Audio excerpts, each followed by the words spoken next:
بسم الله الرحمن الرحيم الحمد لله رب العالمين والصلاة والسلام على أشرف الأنبياء والمرسلين سيدنا ومولانا محمد وعلى آله وصحبه أجمعين. اللهم علمنا ما ينفعنا وانفعنا بما علمتنا وزدنا علما نافعا يا كريم. رب اشرح لنا صدورنا ويسر لنا أمورنا واحلل عقدة من ألسنتنا يفقه قولنا. وبعد إمام Тахауидің шархына түшүндүрмөсүнө берген имам Газнавийдин шархын улайбыз иншалла. Илахият деп тема коюп коюшкан. Бул жакта азыр Кудай Таалага тиешелүү болгон сыпаттары, кээ-бирки сыпаттар сальбия болот, кээ-бирки сыпаттар маани болот. Ошол туурасында сөз кылат шейх. Анан ошол сыпаттардын арасынан сыпату сальбия деп айтып атат. Сыпату сальбия кыскача мааниси кандай? Хия сыфату лати танфи аниллахи кулла ма ла ялиqu бизатихи таала. Кудай Таалага ылайыксыз болгон, Кудай Тааландагы эгер ошол сыпат бар боло турган болсо, бир кемчиликти тудуруп кое турган сыпаттардын баардыгын, ошону маанердин баарын нафи кыла турган, кайтара турган сыпатты сыфату сальбия деп коет. Мунун маанисине адами деп коет да.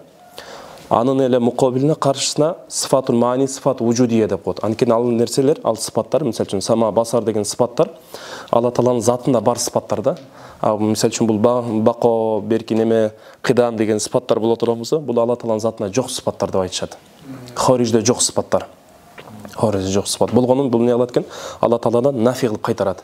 Тиги боло турган болсо, Алла Тааланын заттан тышкаркы дагы бир маанини испат кылат. Сыфатун заидатун кодиматун коиматун бизатихи таала деп айтабыз да. Демек Алла Тааланын затына заид болот, анан хорижде да мавжуд Алла Тааланын затында бар сыпат болуп эсептелет да. Бул эми вахданият дегенде ошол сыфату сальбиянын немелерин айтып атат. Вахдания бизде Алла Таала жалгыз, затында дагы, сыпатында дагы, афалында дагы. Анан биз бул жакта вахданият деген сыпатта өзүнүн негизи тартип менен кете турган болсок, биринчи кыдам, бако, анан кийин вахдания, мухалифа лил хавадис, анан ал-кыям бил нафс, ошолор болуп атат да. Анан бул жакта вахдания деген маанисин келе турган болсок, бизде кам деген нерсе бар. Камды да айтып кетишибиз керек. Кумумул хомса деп коет өзгөчө ушул вахданият сыпатында. Биз 5 камды Алла Тааладан нафи кылабыз. Башка айтканда каммул муттасил бар, каммул мунфасил деген бар бизде. Ушундай түшүнүктөр бар. Бул дегени Алла Тааланын затына келе турган болсок, Алла Таала затында, сыпаттарында, афалдарында жалгыз деп атпайбызбы? Затында Алла Таала жалгыз деген мааниси Алла Тааланын заты бир бөлүкчөлөрдөн турбайт деген түшүнүрөт. Камул муттасилдин мааниси ошол. Камул мунфасил деген Алла Тааланын затына окшош дагы бир нерсе, башка бир зат жок. Ошондуктан демек Алла Таала вахидун ла шарика лаху деген ошол болуп атат. Шериги жок затында, сыпатында, афалында. Эми сыпаттыкка келе турган болсок, Алла Тааланын сыпаттары жалгыз, бир эле сыпат. Бир нече илими бар деп айта албайбыз, бир нече кудурети бар деп айтпайбыз. Мисалы үчүн мактуратторго жараша кудурети бар деп айтпайбыз. Кудурети бирөө эле, мактуратторду көбүрөөк болот да. Илими бир эле, маалыматтары көп Алла Тааланын, билген нерселери көп. Башка неме мазхабтагылардай болуп, бизде мисалы үчүн as-sifat la tata'addad bi kasratil al-muta'allaqat. Мисалы үчүн жанагы маалымат сыяктуу маалыматтардын көптүгүнө жараша илим деген сыпат көбөйүп кете бербейт. Башкаларда айткандай. Жана ошондой эле демек бул жакта камул муттасилдин мааниси болуп атат. Демек Алла Тааланын сыпаты бир эле болуп атат. Дегени ошол болуп атат. Бир нече сыпат келип туруп Алла Тааланын сыпатын чагылдырбайт. Ачкын Алла Таалада бир эле илим деген сыпат бар. Ал эми камул мунфасилин нафи кыла турган болсок, мунун мааниси Алла Тааланын сыпатына окшош башка бирөөдө сыпат жок. Алла Таалада эле ушул кудурет Алла Таалада бар. Анан берки афалына келе турган болсок, демек камул муттасил, камул мунфасил болуп төртөөнү нафи кылдык. Эми афалга келгенде биз бир эле камды нафи кылабыз. Ал кайсы? Камул мунфасил деле нафи кылабыз. Камул мунфасил. Бул деген мааниси Алла Тааланын фейлине окшош башка бирөөдө фейл жок. Алла Таалага окшоп бирөө ырыскы бере албайт, жарата албайт деп айтабыз да. Камул муттасилди биз нафи кылбайбыз. Анткени ошол афалдардын баардыгы биригип келип Алла Тааланын фейли болуп эсептелет да. Камул муттасилди нафи кылбайбыз. Камул мунфасилди гана нафи кылабыз фейли келгенде. Ал-вахдания qawluhu inna Allaha wahidun. هذا بيان للمقول أي نقول حالة الاعتقاد إن الله واحد بغشين نقول في توحيد الله معتقدين بتوفيق الله دегендин قولдун مقولу ушул болуп атат. Мафулу ушул болуп атат. Эмне деп айтабыз? Алла Таала жалгыз деп айтабыз. Алла Таалага ыйман келтирген абалда ушинтип айтабыз дейт. Алла Таала жалгыз деп айттык. Биз өзүбүз ошентип которобуз, жалгыз деп. Бирок араб тилине алып карай турган болсок, бул вахид деген сөз, бул вахид деген мааниде да колдонулат. Анан вахид, ифнейн, саласа дегендей кылып да колдонулат да. Вахид деген ошол сан жакка да кете берет. Ошондуктан башка шарихтердин коулуна келгендей, Шейх Гунайми Майдани бергендей, вахидун ла мин торикил адат деп атат. Демек, бир, эки деген тараптан ошол тараптагы бир эмес дейт. Жалгыз деген дейт да. Биз жалгыз десе ошол жалгыз дегенде эле түшүнөбүз да, вахид дегенде. Бал мин торики иннаху ла шарика лаху. Демек, Алла Тааланын затында дагы, сыпатында дагы, афалдарында шерик жок деген маанide түшүнөбүз дейт вахидтин маанисин. Кыйла ал-вахиду вал ахаду мутарадифани. Эки тең мутарадиф деп айткан дейт. Демек, биз эми бул жакта эгер тарадифка келип кала турган болсок, бизде мантык илиминде бар. Жанагы Ахдорийдин немесине келгендей, ва нисбатул алфази лил маани хумсату аксамин била нуксани. Демек, алфаз менен маананын ортосундагы алакага карай турган болсок, 5 түрдө болот экен дейт. Таватуун, ташакухун, тахалуфу, вал иштираку, аксуху, тарадуфу дейт. Биринчи некен тавату деген. Тавату дегендин мааниси, бул деген бир эле лафз болот, анын маанисинде дагы афроттору бардыгы бирдей эле болот. Мындайча айтканда, хайван дей турган болсок, хайван дейт, же болбосо инсан деп айта турган болсок, бүт бардыгы, инсандын афротторунун бардыгы инсан, хайван натык деген маанинде бирдей эле. Бирөөсү көбүрөөк инсаныраак, бирөөсү алсызыраак дегенди түшүндүрбөйт. Ошондой эле немесине келе турган болсок, мисалы үчүн бизде ташкик деген нерсе бар. Ташакук, же болбосо ташкик. Бул дегени эмне болот? Мисалы үчүн ак деген өңдү сөздү ала турган болсок, ак деген немеси бул кээде күчтүү болот дагы, кээде неме болуп калат. Кызыл кызылыраак, күчтүүрөөк дегенди түшүндүрөт да. Демек, бул ташакук деген мааниси ошондон болуп атат. Тахалуф деген бири-бирине мындай айтканда ылайыксыз болуп келген немелер, башка-башка болгон маанилерди айтып коет. Заид, фарас, инсан, фарас дегендерди ошолорду тахалуф деп коет. Анан акыркысы иштирок, төртүнчүсү иштирок болуп атат. Иштирок эми бизде белгилүү. Иштирок деп мутлак айтыла турган болсо, жалпылай эле. Андан максат иштирок лафзый максат кылынат. Иштирок маанавий эмес да. Бизде муштарак лафзый бар, анан муштарак маанавий бар. Муштарак лафзый дегенде кандай? Бир лафзда бир нече маани келип, ошондо муштарак болот да. Бардыгы келип, ошо бир лафзга келип не кылат экен? Ошол жерде шериктеш болот. Бул дегени ошо бир эле лафз бир нече маанилерге айтылат. Мисалы үчүн, айын деген лафз буга тиге деп кете берет да. Демек, орток шериктеш болгону айын деген лафз болуп атат. Ал эми муштарак маанавийге келе турган болсок, мааниде шериктеш болот. Кандай? Мисалы үчүн, инсан деп айта турган болсок, инсан деген сөздүн маанисине хайван натык деген мааниде бир нече афроттор эмне болот экен? Шериктеш болот деп атат да. Анан акыркысы тарадуф болуп атат. Тарадуф дегенде кандай? Эки башка лафз, бирок экөө тең бир маанини туюнтат. Кандай? Асад, годонфар деп айта турган болсок, же болбосо камух, бур деп айта турган болсок, демек бул ошол немени айтып атат. Тарадуф дегенде ошону айтып атат. Демек эки башка лафз, бирок бир эле маанини туюнтат деп атат. Мааниси бип-бир. Анан бизде дагы башка бир түшүнүк бар. Тасави деген нерсе бар. Тасави деген. Фаркы кандай болуп калат? Тасави менен тарадуфтун фаркы.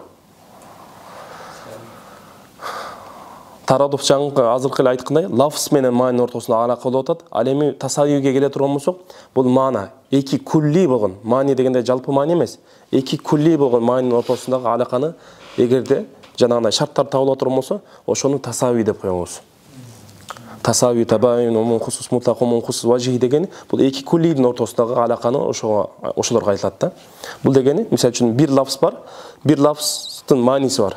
Бул жакта лафзды жөнөй коелу, эки маани деп атабыз да. Ушул маани бир нече афротторду, 4-5 афротторду камтып алса, бул мааниде эле ошол афротторду камтып алат. Болбосо экөөнүн эки мааниси карап турган болсок, башка-башка. Мисалы үчүн дохик менен натык деп ала турган болсок, же болбосо инсан менен натык деп ала турган болсок, инсандын мааниси хайван натык, бул натык эле болуп атат да. Демек экөөнүн ортосунда айырма болуп атат. Же болбосо дохик, анан натык деп айта турган болсок.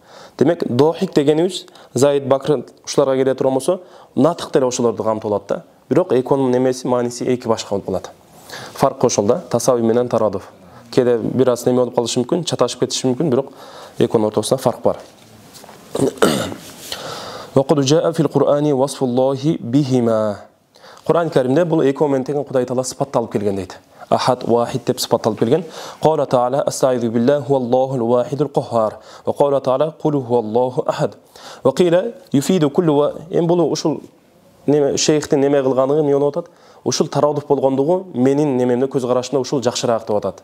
Анан кыйла деп сыйгату тамрид менен анын доиф экендигине эмне болуп атат? Ишарат кылып атат ушул кабулдун доиф экендигине. Кыйла юфиду куллу вахидун минхума ма ла юфидуху ал-ахар. Демек бұл деген не деп атат? Екі мааниси эки башка дегенди түшүндүрүп атат. Тиякта тарадуф деп айта турган болсо, мунун мааниси менен мунун мааниси башка дегенди айтып атат азыркы коюлда. Ахад менен вахидти тасави деп айта албайбыз, тарадуф деп айтышыбыз керек болот. Биринчи коюлда тарадуф деген нерсе келип чыгып атат. Тарадуф. Экинчи коюлда тасави деп айтабызбы, айтпайбыз, карап көрүш керек болуп калат. Эгерде мисалы үчүн вахид деген нерсе бул негизи вахидти бияка коюп туруп ахад деген Алла Тааладан башка колдонулбайбы? Алала шарк көпчүлүгү эмне деп айтат? Алла Таалага гана колдонулат, Алла Таалага гана хоос болгон аттардан деп айтышат. Бирок вахид немеге адамдарга деле колдонулат. Ма жаани ахадун деп айта турган болсо. Эгерде ошондой ма жаани ахадун деп туруп, маанасы ма жаани вахидун деген мааниде боло турган болсо, анда бул жакта ошол тасави сыяктуу болуп калышы мүмкүн. Анткени тигиде ахад боло турган болсо зат тарапта эске алат, вахид боло турган болсо сыпат тарапта эске алат да. Сыпатта жалгыз, тигиде затта жалгыз дегенде. Бирок ошону ушурдай эле экөө теңине тасави болуп калышы мүмкүн жанагыдай. وقيل يفيد كل واحد منهما ما لا يفيده الآخر فإن الواحد يستعمل لإفادة الصفات والأحد يرجع إلى الذات يقول فلان واحد زمانه يعنون بذلك تفرده بصفات كمالية لا يشاركه فيها غيره. Демек бул сыпатта жалгыз дегенди максат кылышат дейт. Ушунчалык бир камалаттыкка жеткен дейт. Ошого жете турган болсо, ага вахид деп айтып коет экен дейт. Вахиду асрихи заманихи деп. ولهذا قيل إن الله أحد في ذاته وواحد في صفاته дейт. Демек ошондон берки ахад деген затка тиешелүү болгондон кийин, вахид сыпатка тиешелүү болгондон кийин ушинтип айтып коюшту дейт. Затында жалгыз дегенде эле түшүнүрөт. Бирок ахадка өзүнчө, затка өзүнчө, сыпатка өзүнчө колдонуп атат. قال الأزهري الواحد في صفة الله له معنيان. Бул дагы жаңы бир маалымат катары болуп атат. Болбосо, мындай алып келе карай турган болсок, жогорку эле окшошуп кетет. أحدهما أنه واحد لا نظير له وليس كمثله شيء. Демек бирөөнүн эч бир мисалы жок деп атат. Деген мааниде дейт биринчи мааниси. والعرب تقول فلان واحد في قومه إذا لم يكن له نظير. Теңдеши жок, шериги жок дегендей мааниде боло турган болсо, анда бул ошондо ушул маанини туюнтат дейт. والمعنى الثاني أنه إله واحد ورب واحد ليس له في ألوهيته وربوبيته شريك. Демек ушундан карай турган болсок, жогорку биринчи маанини алып карай турган болсок, бул адам затка деле колдонулуп атат. Ла назира лаху деген мааниде. А эми экинчи маанисин алып карай турган болсок, бул Аллага гана тиешелүү деген болуп атат. Аллага гана тиешелүү болот деп атат.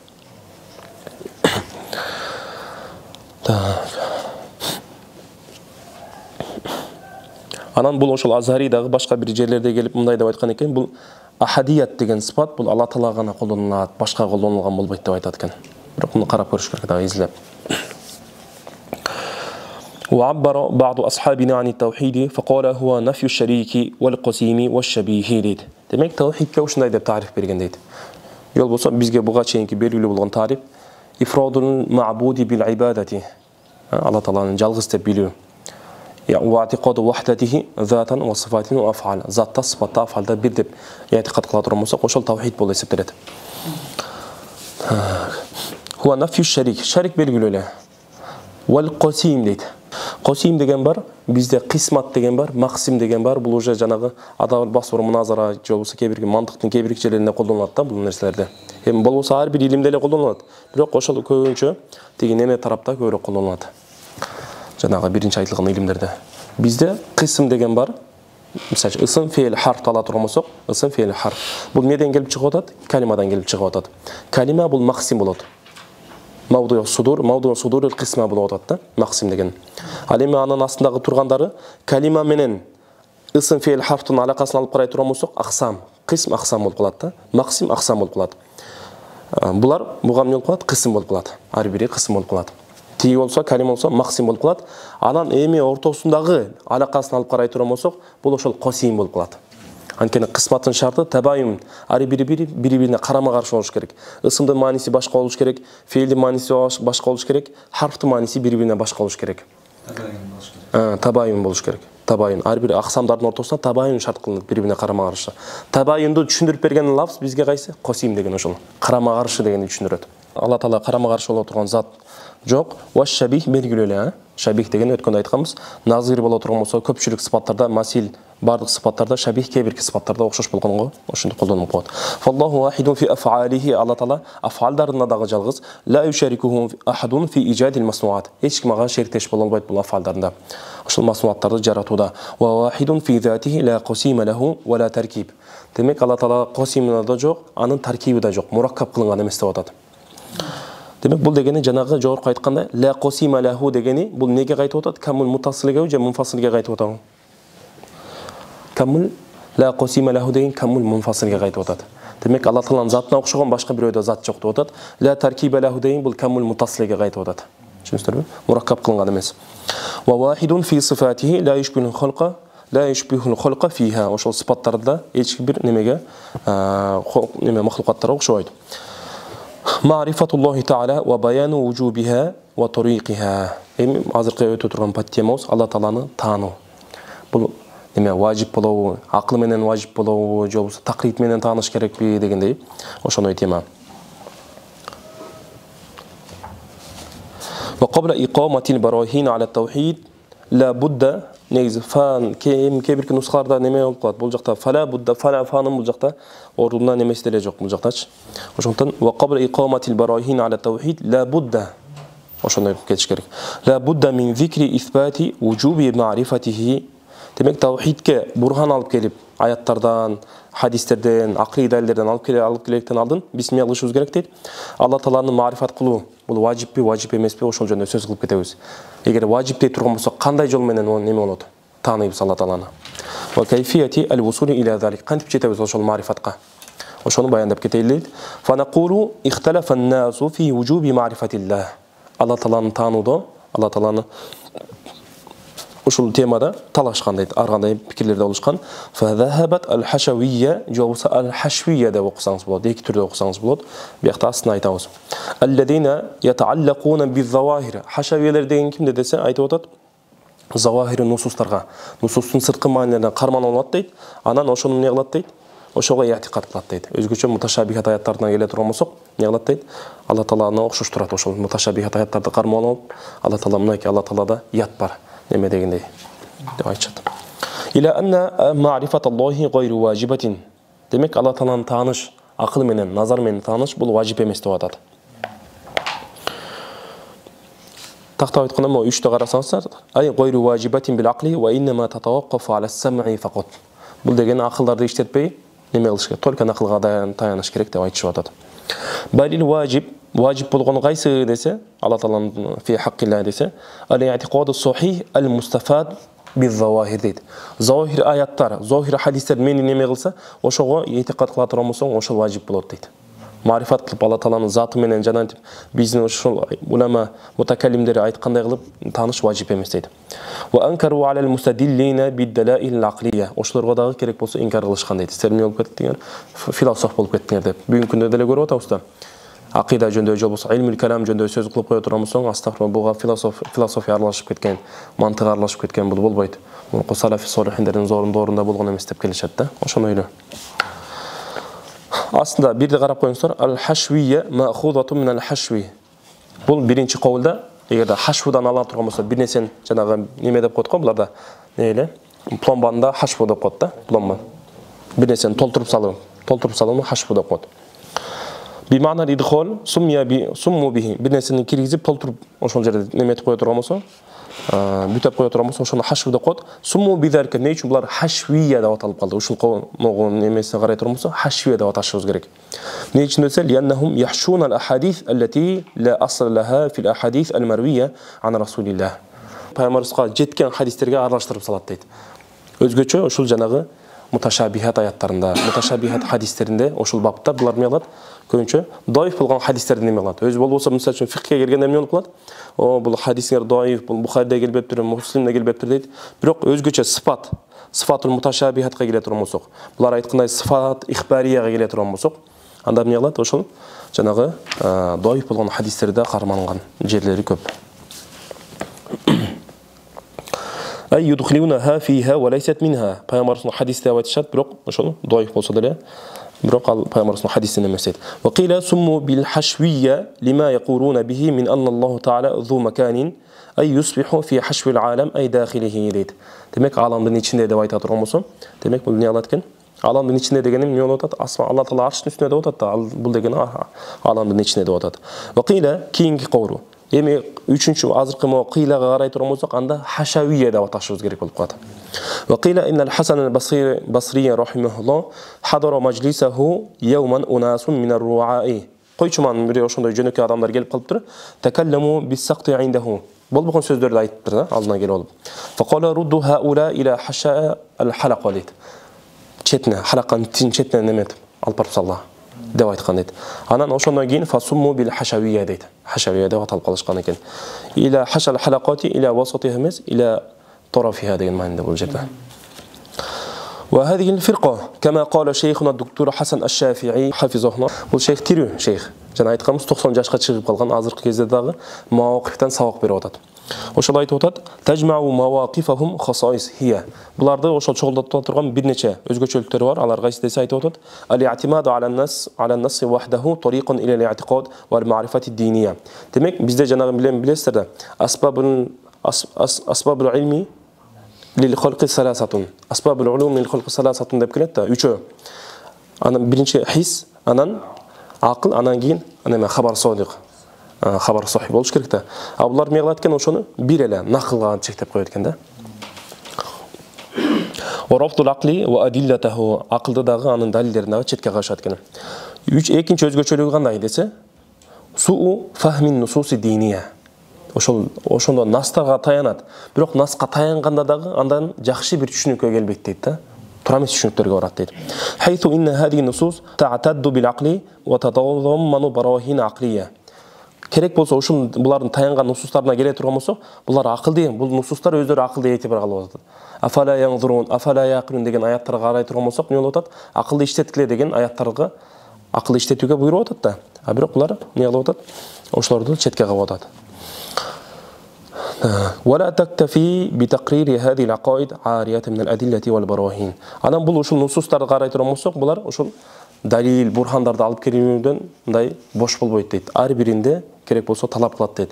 Ошол акылга тиешелүү болгон далилдерди алып келишти талап кылат дейт. Ошол нусустарга карай турган болсок. Үчүнчү өзгөчөлүгү кандай десе, an-nuzuu ila al-fahm al-harfi lin-nusus. Демек, нусустарды харфан түшүнөт экен булар. Ар бир неме кылып, ала деген мааниси бул жакта фаук деген мааниде, истава мааниси мындай деп түшүнөт. Яттын мааниси мындай деп түшүнөт. Мындай чыкканда бул деген эмнени түшүндүрүп атат? Сияка, сибака карабайт деп атат да. Жалпы бир маалыматтарга. Жанан жалпы мындай бизде эрежелер бар да, мухкам муташабихаттар деген эреже бар. Муташабихаттарды мухкамдарга кайтарышыбыз керек эле. Андай немелери жок деп атат да. Ар бирин өзүнчө түшүнөт дейт. Мимма юадди бихим ила таджсим ва ташбихи Аллахи таала би халқихи. Ташбихе таджсимге алып барып коет, ошол түшүнүк дейт.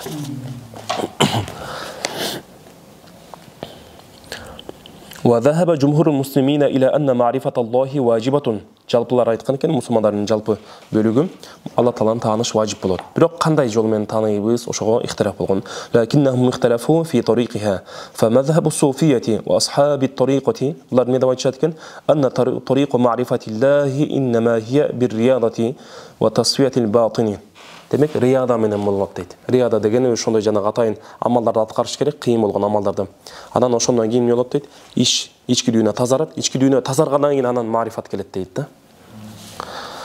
Лиястаида лил-варидат. Ошол жанан жүрөккө келе турган нурлар, ва шавахид вал марифа. Кебирки нускаларда ва шавахид вал марифа деп келет. Ошол дагы жакшыраак.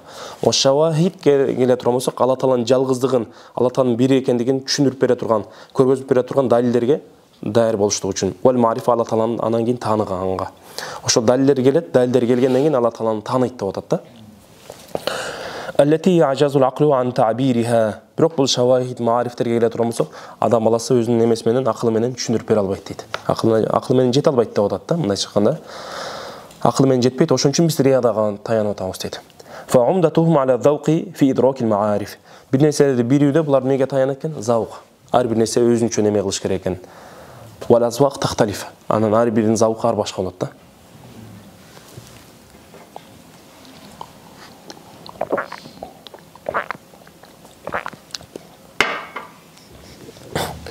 وقال طائفة لا تحصل المعرفة إلا بالإلهام. إلهام غنا بوла турган болсо, ошондо гана эмне дейт? Ошол аркылуу гана Алла Тааланы тааный алабыз дейт. Илхам мааниси илқоу маанан минал маани фил qalb. Кудай Таала бир адамга жүрөгүнө бир маанини салып кое турган болсо, бирок биторигил файт дейт. Файт деген мааниси кандай деп атат? Мына кандай буга чейин биз талап кылбайт, өзү талап кылбайт, анан кийин эч кандай бир себепти да кылбайт. Илхам деген ошол экен да. Анда эгер ушул немеге карай турган болсок, тарифке карай турган болсок, анда Алла Тааланын тааныш биз важип деп атабыз да. Важип болгон нерсени булар эмне кылыш керек эле? Талап кылыш керек эле. Булар эмне болуп атат? Илхамдын мааниси талап кылынбаган нерсе болуп атат да. Талап, эгер талап кылына турган болсо, себеп аткарыла турган болсо, анда бул назары болуп калат. Назар кылып, акыл менен неме кылган болуп калат да, жеткен болот. Бирок бул жактан эмне болуп атат? Бири-бирине бираз карама-каршылык болуп атат. وقال أهل التعليم من الإسماعيلية شيعة ندوات أتكن إمامية لا تحصل إلا بتعليم الإمام المعصوم وشل الإمام معصوم قال بيزك سرقة ساوغ تترمسا أنا نشون دغنا الله تعالى تاني سنيد فهم يجيبون نصب الإمام إمام ده برون شايلاش بول واجب دوات أتكن Бирок булар важип дегенде неме деп көрүш керек. Анткени бизде дагы неме халифат неме кылыштык важип болуп калат. Ва важибун насбу имамин адли бишшар'i ла фa'lam ла би хукмил акли деп келет. Демек шариат менен важип болот, бирок бул акыл менен эмес. Бирок булардыкы акыл менен важип болуп атат да. Бизде шариатта важип болот андай. Ва юхилуна хулува заман ан вujudi имамин маъсумин яхдил хулqa ila ma'rifatillah.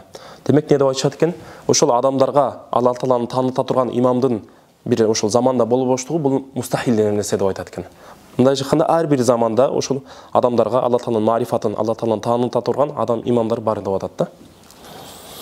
وقال جمهور المتكلمين إن طريق معرفة الله تعالى إنما هو النظر والاستدلال дейт. Демек бул жактан эмне деп атат? Назар кылыш керек дейт. Акылды иштетиш керек дейт.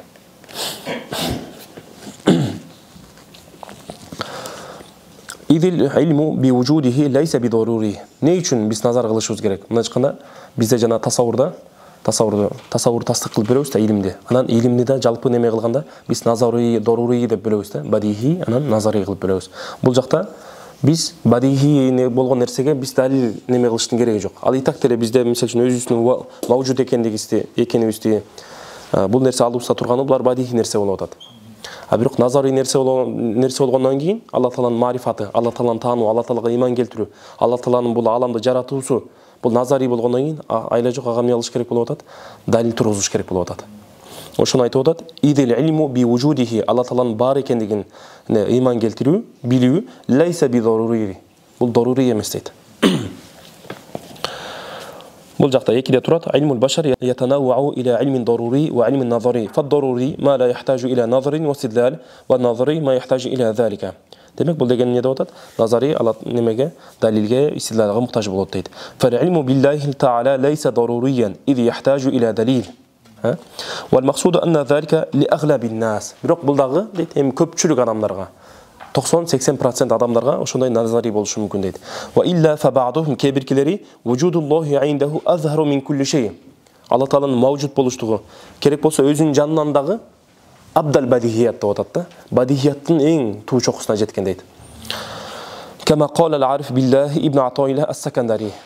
Өзүнүн хикматында не деп айткан? 27-чи хикматында шаттана байна ман ястадиллу бихи ва ман ястадиллу алейхи дейт. Алла Тааланын ястадиллу бихи, Алла Тааланын вujудун бул өзү көрүп туруп, ошону башка бирөөгө далил кылып атат да. Бул деген Алла Тааланын мавжуд экенин эътироф кылып, бадахатан билип атат.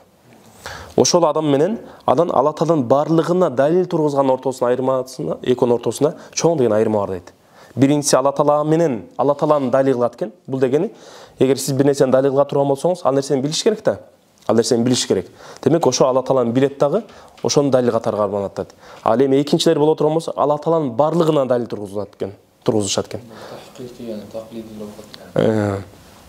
Биринчилер Алла Тааланын барлыгын билип туруп, анык билип туруп, ошону далил кылып ала турган болсо, экинчилер Алла Тааланын барлыгына башка бир нерсени далил алып келет деп атат да. Алейхисе ошол болуп атат. Шаттана байна ман ясадилу бихи ва ман ясадилу алейхи. Ал-мустадиллу бихи Алла Тааланы бул ааламдын барлыгына бул Алланын ушундай болуп жаралышына Алла Тааланын далил кылып атат да. Бул дегенин бадахатан билип атат Алла Тааланын бар экендигин. Бул арафал хакка ли ахлихи, хактын өзү хактын Алла Таалага таандык экенин билген дейт. Fa athbata al-amra min wujudi aslihi. Баштаган эле не кылып койгон дейт. Демек мынчканы булактын башын билгенде сразу бияктагы кийинки нерсени испат кылып койгон, фарды испат кылып койгон. Wal islalu alayhi min adam al-wusuli ilayhi. Алеми ошол Алла Таалага истилал кылгандыгы Алла Таалага жетпегендиктен, Алла Тааланын анык айкын тааныбагандыктан болуп атат дейт. Wa illa famata gaba hatta yusadalla alayhi. Алла Таала качан коюп болуп калды эле, ага далил алып келдиги дейт деп атат да. Wa mata ba'uda hatta takuna al-athar hiya al-musirata ilayhi дейт. Качан Алла Таала бизден алыстап кетти, ошол асарлар келип Алла Таалагын бизди Алла Таалага жеткизе тургандай болуп калды дейт да. Бул деген Алла Таала дайыма жаныбызда деп атат да.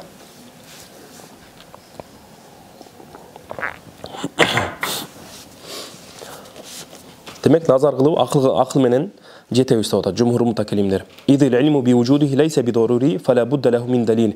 Ва далилу нақли мин ал-китаби ва суннати фар'ун аля thubutihi ва thubути an-nubuwwati. Так. Эми ошол бизде мисал үчүн китаптагы, сүннөттөргө булардагы бизде далил нақли болуп эсептелет. Бирок бул далил катары этибар кылыш үчүн биринчи өзү китапты, анан сүннөттү өзү испат кылыш керек болуп калат да. Бул китап, бул Алла Тааладан түшүрүлгөн китап, сүннөт бул пайгамбарыбыздын айткан эмеси, булар маасум мындай жол менен жеткен деп неме кылышыбыз керек дейт. Ошондон айтып атат: "Ва далилу нақли мин ал-китаби ва суннати фар'ун аля thubути al-китаб ва thubути сунна." Ошондой болуп атат. Фала юмкин al-istidlalu bihi fil usul. Демек, бул деген неге жооп болуп атат? Жанагы хашавилердин немесине жооп болуп атат. Алар нақли гана далилге таяна алып атпайбы? Жок, нақли далилге таяна албайсың. Сен кантип башка бирөөгө Алла Тааланын барлыгын билдиргиң келе турган болсо, ал Куранга, хадиске иман келтирбей турган болсо, сен кантип ага хадис менен неме жооп бермегилең, истидлал кылып бермегилең деп атат да. Ошону айтып атат. Фала юмкин al-istidlalu bihi fil usul. فتعين الاستدلال بالدلائل العقلية التي ورد النقل أيضا بتصحيحها. Демек кандай болот турган болсо, Алла Тааланын барлыгын биз акылый далил менен эме испат кылышыбыз керек болуп калат дейт. Акылый далилди испат кылуу бул накылда да келген деп атат да. إثبات وجوده سبحانه وتعالى. فالطريق إلى إثباته تعالى إما إمكان العالم أو حدوثه وإما مجموعهما дейт. Демек Алла Тааланын бар экендигине, Алла Тааланын муассир экендигине алып бара турган жол бизде 3 жолдун бирөөсү болот дейт. Же ошол бул махлукаттарды мумкин деп айтышыбыз керек. Ал-аламу мумкин ва куллу мумкинин ла будда лаху мин мухдис. Же болсо мин мураджих деп айтышыбыз керек. Демек алам бул мумкин дегени ясави тарафаху, тарафал вujud вал адам да, эки тарабы тең болгон немеге мумкин деп коебуз. Демек ага сөз түрдө бир мураджих экен. Бул алам өзү мумкин болуп атат да. Анан бул кантип вujud тарабы таржих болуп калды десе, ага сөз мураджих керек. Ал эми мураджих бул Алла Таала деп айтабыз. Эгер мумкин деп айта турган болсок, ошондой болот. Эгер хадис деп айта турган болсок, худусту неме кыла турган болсок, бул алам хадис. Хадистен жаралган деп атат да, жаралган. Ва куллу хадисин ла будда лаху мин мухдис, фал мухдису хуа Аллах. Демек өзүбүздүн немебизге жеткен болот. Же болсо ва имма мажмуухума ал-аламу мумкинун ва хадис. Ва куллу мумкинин ва хадис ла будда лаху мин мухдис. Неме кылабыз да? Ошондой жол менен жетебиз деп атат. وكل ذلك إما في الجواهر أو في الأعراض. يعني بلارن بارغون بس نمي قلاوس جوهر منن عرضتا منا чыкканда бул агаламда татбик кылабыз жанагы айткан немелердин бардыгы. Анткени жауһар менен арат бул ошол немелерден болуп атат да, мумкинаттардан болуп атат.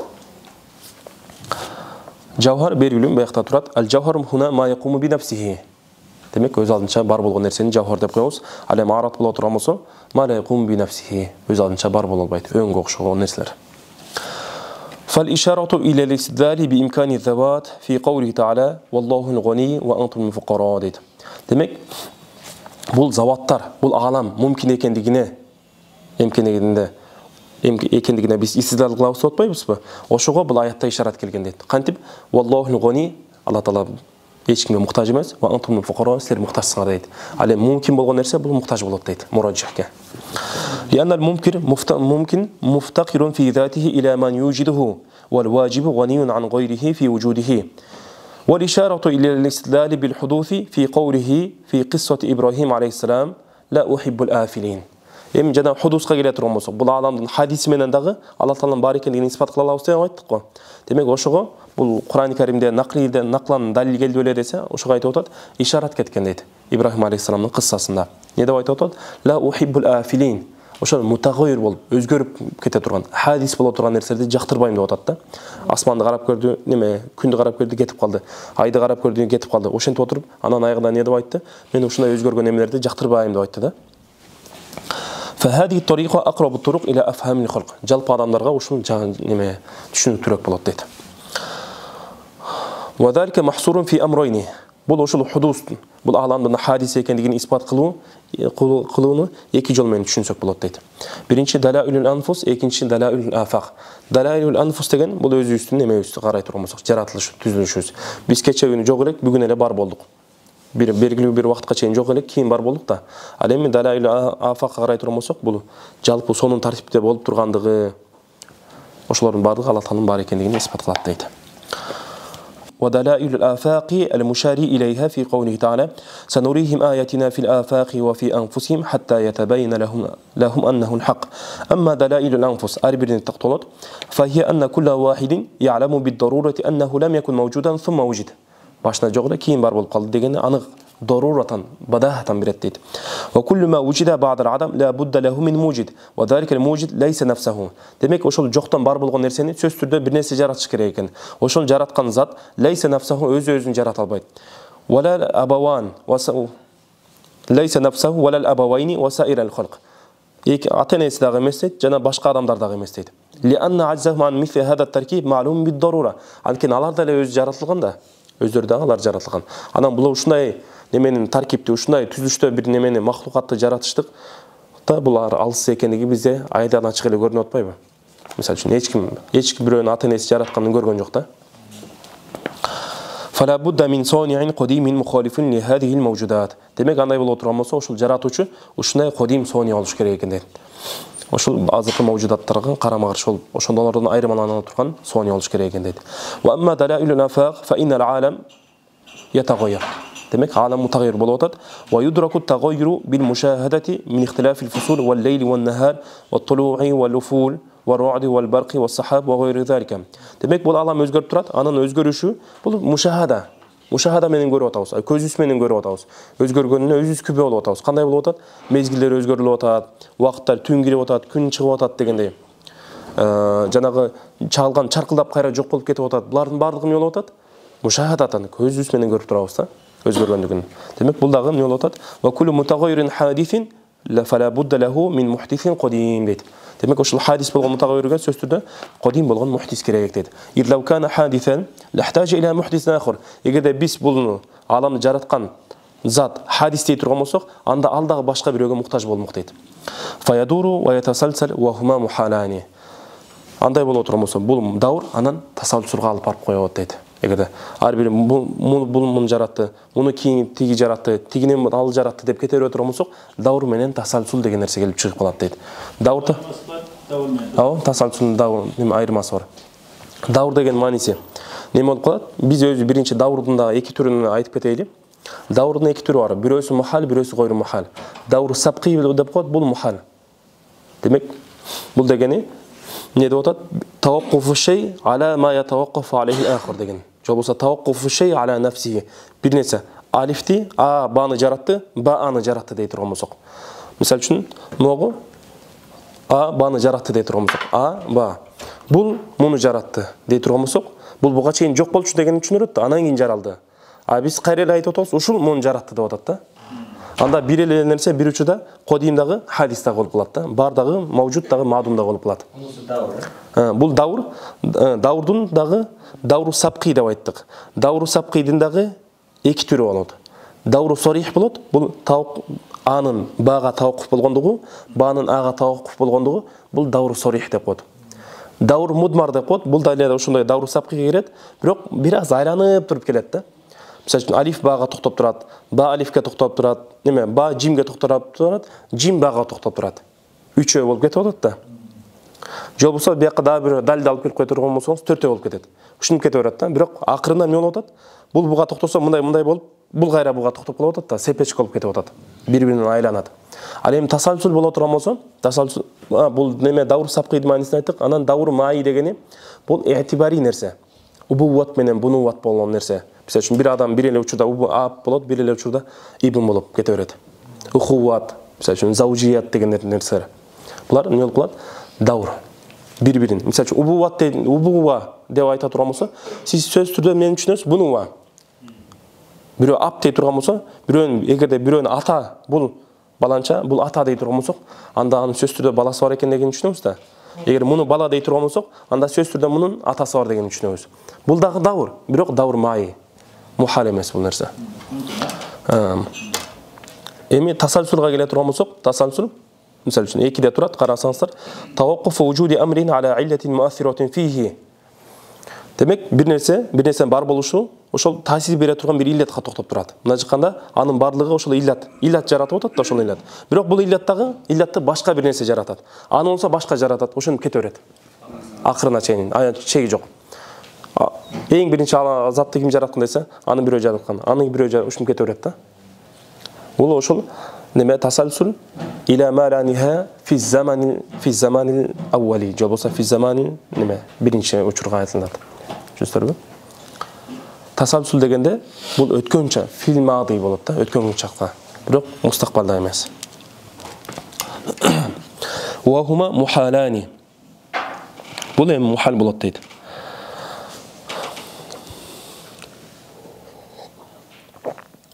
Мухал экендигин неме кылдык жаңа? Бир сыра мисал катары айтып өттүк.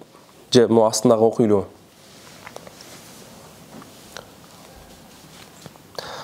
Бул жакта тасалсулдун батыл экенине бир нече далилди алып келет. Анан эң ашар болгон далил бул бурхану татбик деп коет. Бурхан татбик дегенде мисалы үчүн азыр мону 2 нерсе деп ала турган болсок, бул азыркы убактан башталды. Могу болсо Нух алейхиссаламдын доорунан башталды. Эми арт жакка кетебиз да. Арт жакка кетебиз. Негизи ручка же бир ручкаңызды берсеңиз. Мындай. Ручка менен оңойрок. Мындайраак кылып алып калар элим да. Мындайраак кылып алып карайлы. Эми ар биринен мисалы үчүн бир нече сеп немелер бар. Мындай сепачкалар бар, халакалар бар. Ар биринен келип алабыз. Мисалы үчүн бул жакта эмне болуп атат? Бул азыркы учурдан болуп атат да. Азыркы учурдан бул Нух алейхиссаламдын доорунан болуп атат. Эми ошондо ар бирине келгенде мындан бири алабыз, мындан бири алып санап кете беребиз, арт жакка кете беребиз.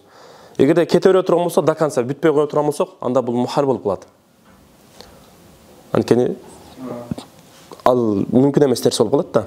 Анан эгерде биз айта турган болсок, могу биринчи түгөндүү дей турган болсок, мисалы үчүн мындан бирди алдык, мындан бирди алдык, мындан бирди алдык, анан бул жерге келгенде түгөнүп кала турган болсо, анда мунун хадис экендиги белгилүү болду. Мунун хадис экендиги белгилүү болду да, анда бул дагы мунун да хадис экендиги автоматик түрдө келип чыгат. Эмне үчүн дегенде, анткени мындан бир аз эле ашыгыраак эле да. Az-zaid alal mutanahi bi qadri mutanahi деген эреже бар. Мындан эмне болуп атат? Бир аз эле ашыкчы болуп атат, бирок бул деле мутанахиден бир аз эле ашыкчы болуп атат. Мутанахи бүткөн нерседен, бүтө турган нерседен бир аз эле ашыкчы болгондун өзү дагы мутанахи болуп бүтүп калат дейт да. Түшүнүңүздөрбү? Астын карасаңыздар, эгер неме болсо, мисалы немеси өзү ушундай, татбикы ушундай. 2 немени алып келесиз да, халаканы алып келип бири-биринен алып кете бересиз.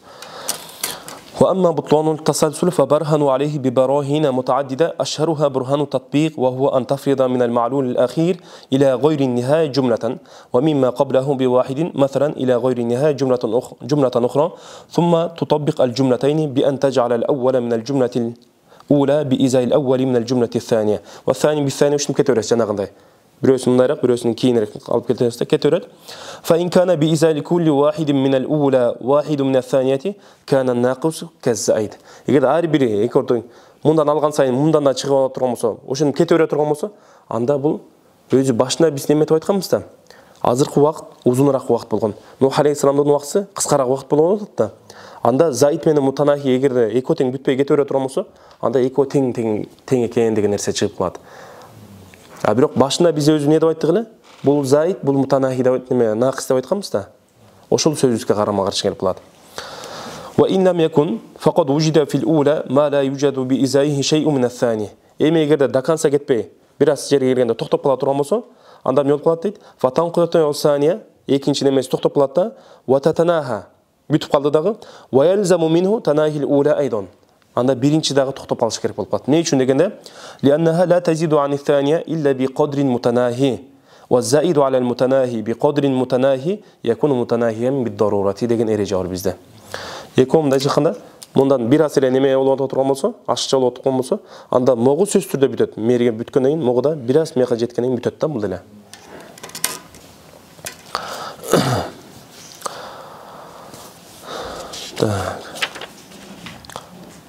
وهذا الاستدلال هو طريقة الأنبياء عليهم الصلاة والسلام والمتقدمين من العلماء والعقلاء وذلك لأن آدم إنما أظهر الله حجته على فضله بأن أظهر علمه على الملائكة وذلك محض الاستدلال. Демек, бұл ошол неме, ушундай неме истидлал алып келиштик. Бул пайгамбарлардын жана мутакаддим болгон алымдардын жолу ушуну болуп атат. Эмне үчүн десе, анткени Алла Таала Адам алейхиссаламдын худжатын неме кылган дейт, аля фадлихи алал малаикати.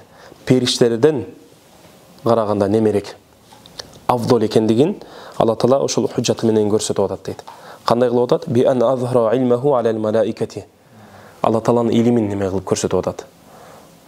Алла Таала ошол неме Адам алейхиссалам анын илими менен, өзүнүн илими менен периштелерден эмне болуп атат? Авдол болуп атат. وذلك محض الاستدلال ошол илими дегени бул истидлал жанагында истидлал болуп атат. Алла Тааланын барлыгына атайын бир далил алып келет. Түшүнүктөрбү?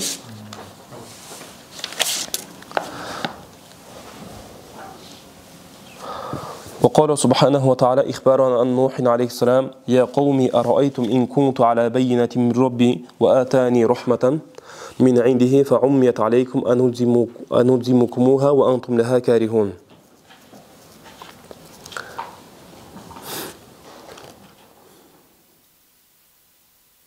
Бул жакта аяттарда негизи жана тафсир Байдови немдерде жакшы алып келип неме кылган экен. Я кауми арайтум ин кунту ала байинатин мин рабби. Эгерде менин ошол давамдын Алла Таала жалгыз, Алла Таала гана ибадат кылыш керек деп айтып атам дейт. Ошол давама ылайыктуу, ошону испат кылып бере турган далил алып келе турган болсом, анан Алла Таала мага рахмат берсе дейт. Рахмат берсе дегенде кандай деп атат? Эки түшүнүк бар экен. Нубуват берип, жол болсо байинатымды бере турган болсом, мага күбө бере турган болсом. Фауммият алейкум деген мааниси фахафият алейкум. Силерге бул Алла Тааланын мага берген далили силерге жашырын болуп калса, значит, түшүнө албай кала турган болсоңор, түшүнбөй кала турган болсоңор, анда биз силерге эмне кылып берели? Ошол аннукрихухум алил ихтида. Силерди хидаятка биз мажбурламак керек. Болбосо ошол далилдердин бардыгы хидаятка алып бара турган, хидаятка себепчи болгон далилдер болуп атат. Бирок силерге бул далилдерди силер түшүнө албай койгондон кийин, эми биз силерди кантип хидаятка неме кылмак керек, мажбурламак керек. Өзүңөр тандап атсаңар дейт да. وأخبر قومهم بقوله تعالى يا نوح قد جادلتنا فأكثرت الجدالنا ديت. ومعلوم أن تلك المجادلة ما كانت في الفروع بل في التوحيد والنبوة ونصرة الحق ونصرة الحق بالدلائل القطعية. Анан карап көрө турган болсо, бул аятта эмне деп атат? Нух алейхиссалам дагы ошол жанагы немелер менен өзүнүн коому менен мужадала кылган. Бирок бул мужадалар эмнеде болуп атат? Немелерде болуп атат? Усулу динде болуп атат. Усулу динде. Ошондуктан айтып атат: "Ва ма'лумун анна тилкал мужадалата ма канат фил фуру". Фуру фикhi маселелерде, жанагындай фараи болгон маселелерде болгон эмес. Бал фит таухиди ва нубуввати ва нусратул хак. Ошол хакты испат кылууда. Немене биддалаил кут'ия. Кут'ий бул. Нусратул хак.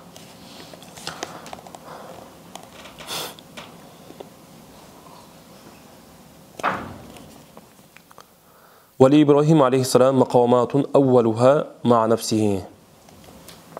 Демек Ибрахим алейхиссаламдын дагы бир нече немелер, макаматтары болгон дейт. Мына жакына тартиптери менен, даражалар менен Алла Тааланы таанууда бир нече макаматтар болгон дейт. Ма нафсихи ва ху каулу таала фаламма жанна алейхи лейлу ра'a каукаба qala hada rabbi falamma afala qala la uhibbul afilin. Демек бул өзүнүн менен сүйлөшүп атат да. Өзү менен хитап кылып атат. Демек ошол жанагы неме түн киргенде асманды көрдү да, кийин карап көрүп туруп эле айтты дейт. Ошол менин Роббим деп айтты дейт. Бирок бул жакта да акыйда илиминдеги алымдардын ортосунда талаш-тартыштар бар. Бул зохиран ушинтип айтты беле? Мында эгерде ушинтип айтып кое турган болсок, бул эмне болот? Пайгамбарлыкка чейин анда бул эмне кылып койгон болот? Ширк кылып койгон болот. Ошондон аларда акыйда илиминдеги алымдар не деп айтат? Алар ширктен, чоң күнөөлөрдөн кобра нубува ва баъда нубува муназзахун деп айтат да, таза деп айтышат. Ошондон бул жакта силерге көрсөтүп атат. Силерге мынтип, ушул менин Роббим окшойт демиш болуп, башкаларга талим катары айтып атат деп айтышат да. Фаламма афала кийин анан кетип калгандан кийин тиги ай кетип калгандан кийин жылдыз кала ла ухиббул афилин дейт. Ва хада хуа тарикул мутакаллимина фил истилали биттагайру ала худусиха дейт. Мына ушунда мутакаллимдер не деп айтышкан дейт? Демек бул алам демек мутагайр болгон нерсе Кудай боло албайт деп ушундан чыгарышкан дейт. Ал мутагайр ла ясуху ан якуна илахан. Мутагайр эч качан илах боло албайт деген эрежени чыгарып алышкан дейт. ثم إن الله مدحه على ذلك فقال وتلك حجتنا آتيناها إبراهيم على قومه. كين أنا الله تعالى وشنو إبراهيم عليه السلام ده وشنو دليل болгондугу үчүн, шундай далилди колдонгондугу үчүн Allah Taala мактап айткан дейт. Демек биз ушул худжатыбызды бергенбиз кимге? Ошол Ибрахим алейхиссаламга, коомуна каршы деп. Wa thaniha haluhu ma abihi. Атасы менен болгон окуясы. Кээ бир немелерде аммысы деп келет, негизи аларга дагы араб тилинде ата деп колдонулуп коет экен да. Wa huwa qawluhu ya abati lima ta'budu ma la yasma'u wa la yubsiru wa la yughni anka shay'a. Демек укпаган, көрбөгөн, сага эч кандай бир пайда алып келе албаган затка эмне ибадат кыласың деп атат да. Демек сени укпай турган болсо, сенин немеңди дагы атыңды сага жооп бере албайт, сенин абалыңды билбейт дейт. Сенин ошентип жалбарап атканыңды дагы билбейт дейт бул зат. Анан сага эч кандай бир пайда алып келе албайт. Зыянды дагы сенден кетире албайт деп атат да. Анан ушул жерде алымдар айтышат, субханалла, ушул жерде карасаңар дейт. Тафсир Байдауиде келип атат. Кандай неме менен, жумшактык менен, хикмат менен чакырып атат дейт да. Ошол ага ибадат кылбаңыз, астагфирулла бул ширк деп айтып койгон жок дейт. Келип мына бул сизге пайда алып келип атабы? Сизди укпайт дагы, көрбөйт дагы, эч кандай бир сизге пайда бере албайт. Жалынсаңыз үнүңүздү да укпайт деп атат да. Анан бул жактан эмне деп атат? Өзүн кайра неме кылып ойлонуп көрбөйсүзбү, назар салып көрбөйсүзбү деген деп айткысы келип атат. Анан бизге дагы сабак болуп атат. Бул акылдуу адам бир нерсе кыла турган болсо, анын ар бир иши бир негизги максаттуу бир нерсе болуш керек экен ар бир ишинде. Эгерде жанагындай максатсыз болгон нерсе боло турган болсо, пайдасыз боло турган болсо, анда ал ишинде кылган ишине пайда деле жок болуп калат. Эми ушундан келип чыгарып атат да. Бул ушундай укпаган зат, угалбаган зат неме боло турган болсо, Кудай боло албайт. Эми эгерде жанагы ашраф холк боло турган болсо бир адам, аны да Кудай кылганга болбойт дейт. Акылдуулар аны Кудай деп эсептей албайт. Мейли пайгамбар болуп кетсин, мейли периште болуп кетсин, ал Кудай болгонго жарамдуу эмес дейт. Эмне үчүн дегенде, ал дагы муктаж, ал дагы бизге окшогон нерселерди неме кылат, колдонот. Эми ошол Кудай болгондон кийин бул неме жаны жок болгон зат кантип Кудай болмок эле деп айтышат да. ورابعها حاله مع ملك زمانه نمرود وهو قوله ربي الذي يحيي ويميت дейт. Демек Алла Таала мени тирилтет, анан өлтүрөт, ошол. فاستدل على الربوبية بفعل يعجز عنه غيره من الإحياء. Демек башкалар ошондой бул нерсени аткара албай турган немеге фейл менен, кыймыл аракет менен Алла Тааланын Роб экенигине истидал алып келип атат. Ал кайсы нерселер? Ихя имата деген. Ва ития шамси мин ал-магриб. Күндү ошол жемеден алып келип бер деп айтып атат дейт. Батыштан. Бисмиллахир-рахманир-рахим. Ва Муса алейхиссалам аула фи акбарил умур. Башка нускаларда акфарил умур деп келген, ошол туурараак. Фи акфарил умур ала далаили Ибрахим алейхиссалам. Муса алейхиссаламда көп немелерде, иштерде ошол Ибрахим алейхиссаламдын жана жогорку макаматтарында келди го далилдери. Ошолорго таянган дейт. Ва залика анын баяны кандай десе, көбүнчө ва залика дегенде негизи ва баяну залика, же болбосо важху залика дегенде түшүндүрөт да. Не себептен ушуну айтып атабыз десе, анын далили мына. Ли анна Аллаху хака фи сурати Таха قال فمن ربكما يا موسى قال ربنا الذي أعطى كل شيء خلقه ثم هدى. هذا بعينه وشو دليل النجو هو الدليل الذي ذكره إبراهيم عليه السلام في قوله الذي خلقني فهو يهدين لكن دليل النجو لون قلت وقف كتوري بيختار وقال في سورة الشعراء قال ربكم ورب آبائكم الأولين وهذا هو الذي قال إبراهيم عليه السلام ربي الذي يحيي ويميت. فلما لم يكتفي فرعون بذلك وطالبه بشيء آخر قال رب المشرق والمغرب وهذا هو الذي قاله إبراهيم عليه السلام فإن الله يأتي بالشمس من المشرق فأتي بها من المغرب وأما نبينا صلى الله عليه وسلم فاشتغالهم بالدلائل على التوحيد والنبوة والمعاد أظهر وأكثر من أن يحتاج إلى الذكر فإن القرآن مملوء منه дейт. Пайғамбар саллаллаху алейхи ва саллям ошол Алла Тааланын жалгыздыгын, нубуватта, маат, ахиреттеги жанагы иштерде боло турган болсо, көптөгөн неме кылган дейт. Мунун далилдери толтура дейт. Кур'ан-ы Каримде да бул толтура, хадистерде да бар, бул туурасында немеге айтууга муктаж эмес. وقد قال تعالى ادعو إلى سبيل ربك بالحكمة والموعظة الحسنة. Бул жакта ошол хикматты неме кылып астына айтат, бурхан деп айтышат да. Анан мауизатул хасана дегенде ал-хитабат ал-муқниа дейт. Жана башка неме турган адамдарды мына канаттандыра турган. Анан вал-ибратун нафиа, сабак бере турган ошондой неме болсун дейт. Биринчи неме бул хикмат боло турган болсо, бул хавастар болот дейт. Ал эми экинчи боло турган болсо, бул авамдар болот дейт да. وجادلهم بالتي هي أحسن ولا شك أن المراد بقولهم بالحكمة أي البرهان والحجة فكانت الدعوة بالحجة والبرهان مأمورا بها дейт. Демек Пайгамбар саллаллаху алейхи ва саллям эмне кылган дейт? Ушул худжат менен бурхан менен чакырууга буйрулган дейт. وقوله وجادلهم بالتي هي أحسن ليس المراد منه المجادلة في الفروع. Мындан максат ошол фуру маселелерде талашуу эмес дейт. لأنهم ينكرون أصل الشريعة. Өзү шариаттын өзүн түп тамыры менен инкар кылып аткан болсо, фуруларда неме мужадала кылыштын пайдасы жок. Фатаайяна аннал мурад деген түшүп калган ал-мужадалату фи таухид ва нубува дейт. Демек таухид менен нубуватта талаш тартышуу туурасында сөз болуп атат. Биз жана айттык да, хикмат бул хавастарга, ал эми берки неме мауиза боло турган болсо, бул авамдарга, мусулмандарга, кабыл ала турган адамдарга да, инсаптуу адамдарга. Ва жадилхум биллати ахсан дегени бул жанагы муаниттерге, кабыл албаган, моюн тоңмойун ошондой адамдарга бул ошол жидалык колдонулат дейт. وقال تعالى ومن الناس من يجادل في الله بغير علم. Кейбир адамдар эмне кылат дейт? Алла Таала туурасында билбей туруп эле талаш тартышып жүрөт дейт. Юфхаму минху филлахи дегенде бул жерде ошол неме тафсир Байдойдо мына деп келиптир. Фи ша'нихи та'ала ويقول فيه ما لا خير فيه من الأباطيل. Абу Саудтун тафсиринде ошондой деп келген экен да. Анан бул жакта юфхаму минху ан би аннал жидала бил илми лейса бимазмумин. Кейбир адамдар ошол жанагындай жаман сөздөрдү айтат деп атпайбы? Кудай Таалага таандык эмес, лайыксыз эмес болгон сөздөрдү айтат. Эми кейбир адамдар ошо Алла Таала тарапты талашып, илим менен талаша турган болсо дейт, бул мазмум эмес, керек болсо бал хуа мамдухун деп айтат. Айтып атат да. Бул керек болсо эмне болот экен? Мамдух болот деп айткан. Муну шейх Газнауи Тафсирул Кабир имам Розидин Мафатихул Гайб деген китебинде алган экен. Биздин ханафи тафсирлерибизде ушул неме келген эмес.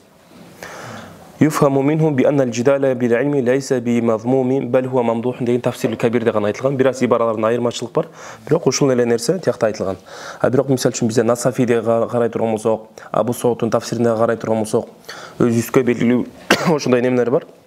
Алып карай турган болсок, ал жактарда келген эмес да бул немечи. Антип ачыктаган эмес. Эмне үчүн дегенде, анткени бул жерде мафхум мухалафаны колдонуп атат. Бизде мафхум мухалафа эмне деп айтабыз? Мафхум мухалафаны шариаттын нусустарында колдонууга болбойт, амал кылынбайт. Бизде мафхум эки түрдө болот. Усул фихтеги неме эреже, илим. Мафхум муафака, анан мафхумул мухалафа деген бар. Мафхум муафака деген, мисал үчүн жанагы эме ولا تقل لهم اوف деген аятта алып келе турган болсо, мунун не хурматул иза болуп атат да, иза бериш харам болуп атат. Эми ошого эле муафик болгон нерсе, шатымды алып келе турган болсок, дорпту алып келе турган болсок, булар деле эмне болуп атат? Бул деле ошого муафик болуп атат. Мунун мафхуму эко муафик, неде хукумда муафик болуп атат дейт. Хукуму муафик болуп атат. Бул да харам болот, бул да харам болот, бул да харам болот деп атат. Анткени үчөө тең бар шатым, дорп, уф деп айтышты, неде биригип атат? Иза дегенде, ыза берүү дегенде биригип атат. Бул мафхум муафака. Муафаканын да эки түрү бар. Мафхум мусават деп коет, анан далалатул аула деп коет. Же болбосо далалатул мусават, далалатул аула. Мусават деген мааниси мисал үчүн жана вала такулу амвалал ятим деп келет го аяттарда. Ушуну келет беле? Жетимдердин балдарын неме малдарын жебегиле дейт. Эми бирөө жарым келип туруп аны сууга таштап сала турган болсо, же болбосо аны күйгүзүп сала турган болсо, бул деле харам болот. Бирок бул деле эмне болот? Мусават экөө тең эле болот арамдыкта. Бирок кээ бир нерселер бар, жанагы вала тaqul lahuma уф дегенде. Уф өзү эң мындай жеңил сөз болуп атат да. Ошол өзү арам болуп атса, аны уруштук, жана катуу болгон сөздү сөгүнүп айтыштык, бул тим более арам деген. Тим более арам дегени ошол далалатул аула деп коет. Кире аула бил хурма. Ошол дороп кылыштык, же болбосо шатым кылыштык, аула бил хурма минат тафиф да. Уф деп айткандан караганда немерек. Бул мафхум муафака болуп атат. Эми мафхум мухалифа келе турган болсок, бул жакта ошол жанагы бул жакта айтылып атат. Фил иблис саимати закат деп айтыла турган болсо, ошол жанагы саум кылып жылдын көбүндө жанагы оттоп жүргөн, талаада оттоп жүргөн немелерде зекет берилиш керек деп атат да. Эгер андай болбой турган болсо, зекет бербеш керек деген нерсе келип чыгып калат да. Бул мафхум мухалифа деген ошол. Мафхум мухалифа деген ошол. Мунда бир нече түрлөрү бар, шарт, сыпат, лакап, адат, гоят деген немелер түрлөрү бар. Бул жакта эмне болуп атат? Ошол мафхум мухалифаны колдонуп атат. Карасаңыздар.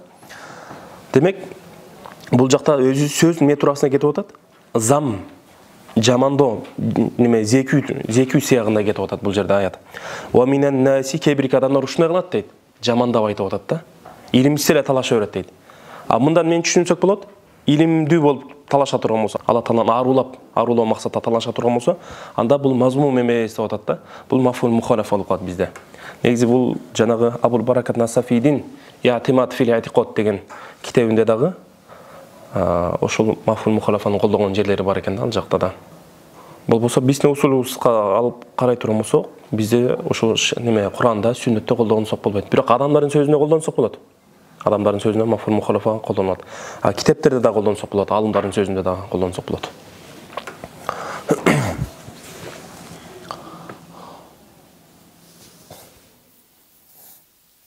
Bizde jana usul fiqhda mындай деген темада айтылат да. Ат-тансису аля шей, же болбосо таксису шейи bizikri ла ядуллу аля таксис деген. Же болбосо таксису шей bizikri ла ядуллу аля нафил хукми амма адаху деген ар кандай ибаралар менен айтат. Ат-тансис ла ядуллу аля таксис деген дагы ибаралар бар. Булардын бардыгы ошол мафхум мухалифага амал кылынбайт. Мына жакта бизде тамассукатул фасида деген атайын тема берилет. Усул фикхте же болбосо истидлалат фасида деп коюшат аны бизде.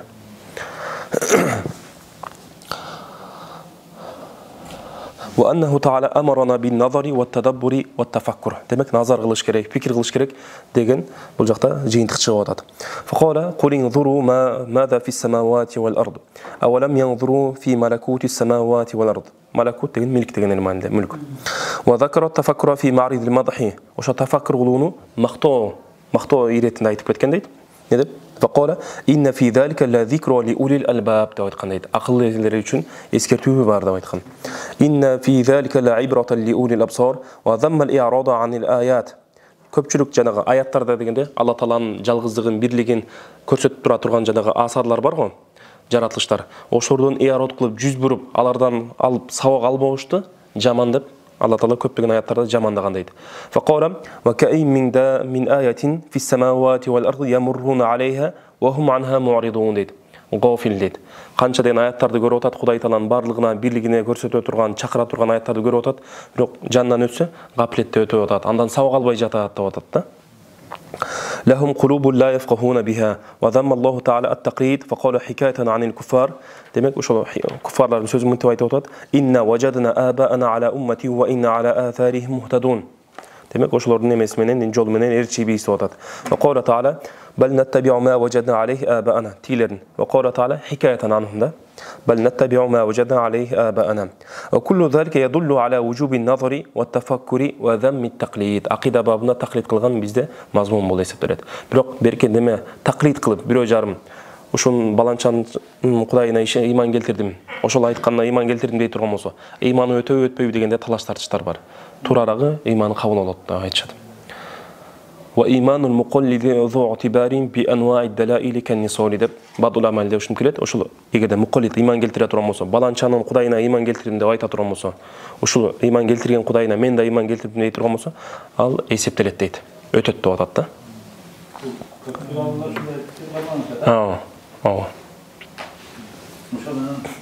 менен алардыкы авамдыкы көбү занный эле турабы? Жок, болот. Аларда мындай кебирки авамдарда мындай айтканда, жалпы авамдарды мындай мукаллид деп айта албайбыз. Анткени кебирлерде назар бар, назардын дагы мындай айтканда даражалары болот да. Сиз айткандай ошол жанагы зонний жол менен жетсе дагы, алар бир назар кылып, тиги зон акылын иштетпеген адамга караганда бир аз болсо да бул таанып атат да, жакшыраак кылыпчы. والمقصود أن أصول الدين ليس إلا التمسك بهذه الدلائل ودفع الشبهات عنها وهي حرفة الأنبياء المعصومين والتقليد حرفة الكفار المخذولين дейт. Келип жыйынтыктай турган болсок дейт, усул الدين башка жактан акыйда илими дейт. Бул ошол акыйда илими деген эмне дегени десе, ушул далилдерди карманып, анан шубхаттарды кетирүү дейт, ушул эле дейт. Бул болсо, бул ошол жанагы немелердин масум пайгамбарлардын немесин кесиби болуп атат. Ал эми тaqlid боло турган болсо, куффарлардын, максулдардын, хизлан кылган куффарлардын, жартымсыз калтырган куффарлардын немеси кесиби болуп атат. Ала анна шарафил илми би шарафил ма'лум. Эми бул жакта биз кайра эле немеге кетип атабыз. Бул илимдин фадлы туурасында ошого кайтып келип атат. Демек, илимдин шарапаты бул ошол нени үйрөтөт, ошого жараша болот дейт. Валамма кана затуллахи таала ва сифатуху ашрафал ма'лумат. Маалыматтардын эң ашраф болгондон кийин كان العلم المتعلق به وهو علم أصول الدين أشرف العلوم علمдердин эң артык болду. ولأن العلم إما ديني أو غيرهم. Бул экинчи себебин айтып атат. Биринчи себеби эмне болуп атат? Ашрафул илм би шарафил ма'лум. Бул акыйда илим эң улуу илимдерден деп атат. Буга далил ошол болуп атат. Биринчи шарафул илм би шарафил ма'лум. Экинчи немеси далили кайсы десе, бул жакта айта турган сөзүм. ولأن العلم إما ديني أو غيره. علمдер же дини болот, же дини эмес болот. Светтик илимдер болот. Ва дини ашраф мин гайрихи. Светтик илимден караганда жакшыраак дейт. Ва дини, эми дини илимдерге келе турган болсок дагы, кебиркилер асыл болот, кебиркилер фара болот. Асыл болгон нерсе бул акыйда илими, бул жакшы деп айтат да. Жыйынтыгы ошол.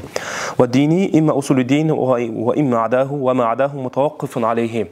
Фара болгондон кийин асулу динге токтоп турат. Янал муфассир иннама эмне үчүн токтоп турат? Ошонун сөзүн баяндап атат.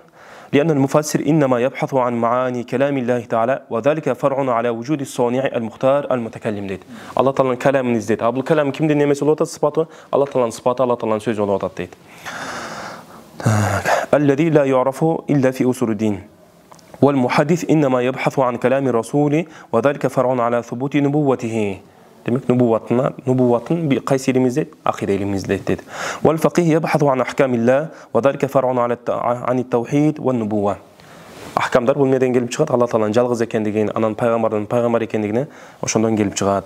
Ve dalla ala anna hadihi al-ulum muftaqiratun ila usuluddin ve huwa ghaniyun anha fayakun ashrafa ve wujuhu tercihihi ala sair al-ulum kathiratun la yumkinu zikruha fi hada al-mukhtasar. Da bir neçe sebepleri var deyt. Bul jakta aytpayla koyulu deyt. Amfilatun min hijaji as-salaf ma'al munkirin lil khaliq subhanahu ta'ala. Hem bul jakta okuyalarda aytıp kelет.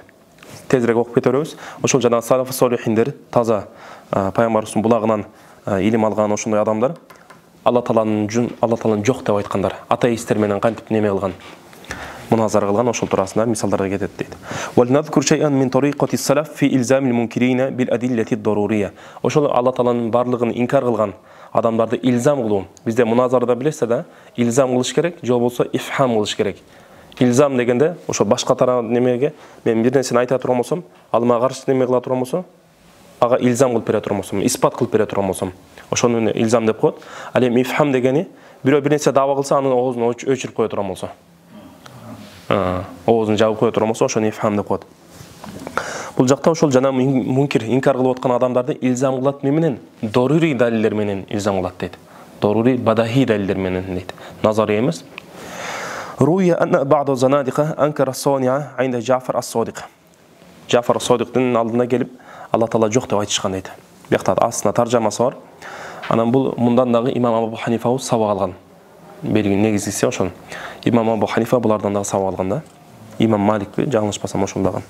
Фaqala lahu имам Ja'far as-Sadiqqa келип айтып, Ja'far as-Sadiq тиги айтып атат, занын зиндиқы. Hal ra'ayta al-bahra wa ahwalahu. Деңизди жана деңизде боло турган коркунучтарды көрдүң беле, ошого күбө болдуң беле десе, "Qala na'am, rakibtul bahra wa hajat riyahun ha'ilatun." Деңизге отурдум, отургандан кийин болду дейт. Арыганы катуу чоң шамалдар келип баштады дейт. Тияка бияка айландырып. Факасарат as-safinata. Немени сындырып, wa gharraqat al-mallahin. Та түшүп калган, ошол жанагыда ичинде отурган адамдар бар, маллахтар. Марияк матрос. Ошолорду неме чөмүп кетти дейт. Чөмдүрүп койду дейт, жана шамал келип. فتعلقت ببعض الألواح кейбір немелерді қармап қалдым дейді да, жаңағы жығаштан таяқтардан Титаниктей болып. Сумма захаба ани залика лаух. Кейін ошол алдағы кетіп қалды дейді. Алда қолымнан шығып кетті дейді. Қарап көрсем фаида ана мадфун биталатумил амваж хатта васалту иля сахил. Қарап көрсем неме жана деңиздің немесі толқыны бар ғой, түртіп отырып мені жерге шығарып қойды дейді. Анан айтып атат: "Фақала al-имам Джафар, قد كان اعتمادك على السفينة واللوح والملاح." Сен ушуларга таяндың эле, ушулар мени сактайт деп ойлодуң эле, бирок булар эмне болуп калды? Сактабай калды дейт. "فلما ذهبت هذه الأشياء عنك هل كنت ترجو السلامة?" Ушулар сен колуңан чыгып кеткенден кийин сен ошол аман калам деп ойлодуң беле дейт. Ниет ошону үмүт кылдың беле десе, "Кола наам." О, үмүт кылгам дейт. Айтып атат: "Кола мимман кунта таржуха." Кимден үмүт кылдың эле?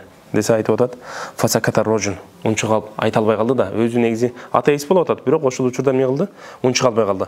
Факала Джафар: "Инна соня хуа аллади кунта таржуху фи залика алвакт." Сен Алла Тааладан саламаттуу үмүт кылып аткансың дейт. "Ва хуа аллади наджака мин ал-гурак фаассама фи ядихи." дейт. Анан ошондо исламды кабыл алды дейт. "Ва руя анна Аба Ханифата кана сайфан qati'an ala dahriya." Дехрилерге мындай чыкканда жана өтө мындай башын кесип турган ошондой кылычтай болгон дейт да. Дехрилер ошол жанагы немелерде "Ва ма юхликуна илля дахр." Бизде ошол неме мына пайда зыян берген ошол доорду, кылым ошентип айтышат да. Бүт ошол нерсенин бул ошол неме убакыт доор жаратты деп ошентип айтышат. "Ва кану ятлубуна ал-фурсата лиқатлихи." Булар аны өлтүргүсү келип аткан дейт. Имам Абу Ханифанын бир шанс тауып өлтүрүп алсак, "Фахажаму алейхи." Анан кирип барды дейт, кол салып атака кылып барды. "Ва қаидун фил масжиди би суюфин масула." Мечитте отурса, жана кылычтарды суруп алып эле ачык барды дейт да, өлтүрөбүз деп. "Фахамму би qatlиhi." Өлтүрөйүн дегенде, "Фақала лахум ажибуни ан мас'алатин thumma фа'алу ма шитум." Силерге суроо берем, ошого жооп бергиле, анан каалаганыңарды кыла бергиле дейт. "Фақала хати." Кана айтчы делди. "Фақала ма тaquluna fi rajulin yaqulu lakum inni ra'aytu safinatan mashhunatan fi lujjatil bahri." Кенен болгон жанагы терең болгон деңиздин арасында ошол бир немеге толгон немени кемени көрдүм. Жүк менен неме кылган, грусталган. "Qad ihtawatha amwajun mutalatima wa riyahun mukhtalifa." Карап көрсөм дейт, ар кандай толкун нары өрө чайып атат, шамал келип бияка айдайт, бияка неме кылат, кыйшайтат дейт. "Wa ma'a hada tajri mustawiyatan laysa laha mallahun yujriha." Бирок ошого карасаң тең спокойно жүрүп баратат дейт да. Аны айдаган эч ким жок дейт. "Hal tujawizuna zalika fil aql?" Бул не акылда, кандай акылда силердин акылыңарга сиңип атабы десе, "Qawlu la hada shay'un la yaqbaluhu al-aql." Акылга сиңбейт экен дейт. "Faqala Abu Hanifata ya subhanallah, idha lam yajuz fil aqli anna safinatan tajri mustawiyatan laysa laha mallah." Ушундай болушун неме туура деп эсептөй турган болсоңор, "Fa kayfa yajuzu qiyamu hadha al-alam al-ulwi was-sufli?" Жер, асман, ушул алам. Бул ушун кантип бар болуп калды деп ойлойсуңар? "Махтилафи ахвалихи." Жанагы ар кандай абалдар болуп турат атпайбы? Кыш, жаз, суук, неме болуп туруп атат. Ошондой абалдардын өзгөрүүсү менен ошондой болуп турса да, "Мин гойру сониин." Мунун жаратуусу жок, муну көзөмөлдөгөн бир зат жок болуп турса, кантип ушундай бар болуп турсун, сакталып турсун дейт. "Fa bakau jami'an wa tabu wa aslamu bi yadihi jawsa ala yadayhi" деп башка нускаларда келет. Демек, исламды кабыл алышкан дейт. "وسأل بعض الحكماء الشافعي رضي الله عنه ما الدليل على وجود الصانع?" десе, "فقال ورقة الفرصاد طعمها وريحها ولونها." Ушундай бир чөптү айтып атат. Кээ-бир немелерде тыт деп та келчү да. Бул жакта эмне деп атат? Ошондой бир чөп дейт. "طعمها وريحها ولونها." Ушул немелер, ошол чөптүн учлары мага далил болуп берет дейт, Алла Тааланын барлыгына. "Тужаду индекум" силерде барбы ушундай чөп десе, "Qawlu na'am." "Qala fata'kuluha" далилге киришип атат да. "Fata'kuluha dudatul qaz." Неме келип жана жибек курту келип жейт дейт. "Fayakhruju minha al-ibrisum." Жибек чыгарат дейт. "Wan-nahlu fayakhruju minha al-asal." Бал ары келип туруп жейт да, андан асалды чыгарып берет. "Washat fayakhruju minha al-ba'r." Неме кылат да, андан ошол немесин кыгын неме кылат, чыгарат. "Wa-dhabi fayuqadu fi nawajifiha al-misk." Келип туруп эрикчесе, жана мис толо турган жери бар го, ошол жерге мис толот дейт. Атайын бир неме. Ооба. Ооба. Кийикпи, же эликпи? Кийик, а? Ооба. Ооба. Мис толот экен. "فمن ذا الذي جعلها كذلك مع أن الطبع واحد." ким неме кылып атат дейт, кимдин колунан ушул нерсе келип атат дейт да. Болбосо бир эле чөп болуп атат, бүт барына ар кандай немени берип атат. Фастахсану минху залика ва аману аля ядихи. Бихи эмес, аля бихи десе болот, аману бихи таала аля ядихи десе. وتمسك أحمد بن حنبل بقلعة حصينة ملساء. Анан имам Ахмад ибн Хамбал радиаллаху анху окуясын алып келет. Бул эми жумуртка менен мисал алып келип атат. Жумурткадан ошондой неме ким чыгарды жаныбарды деп айтып берет. Кулатин хасина, кула деген жана кала. Хасина бекем курчалган. Малса деген сыйгалак деп атат да, жумуртканы айтып атат. Ла фуржата фиhi, эч кандай бир тешиги жок. Захируха кал фиддати ал музабати. Сыртын карай турмусоң жанагы агып аткан неме сыяктуу дейт. Күмүш сыяктуу.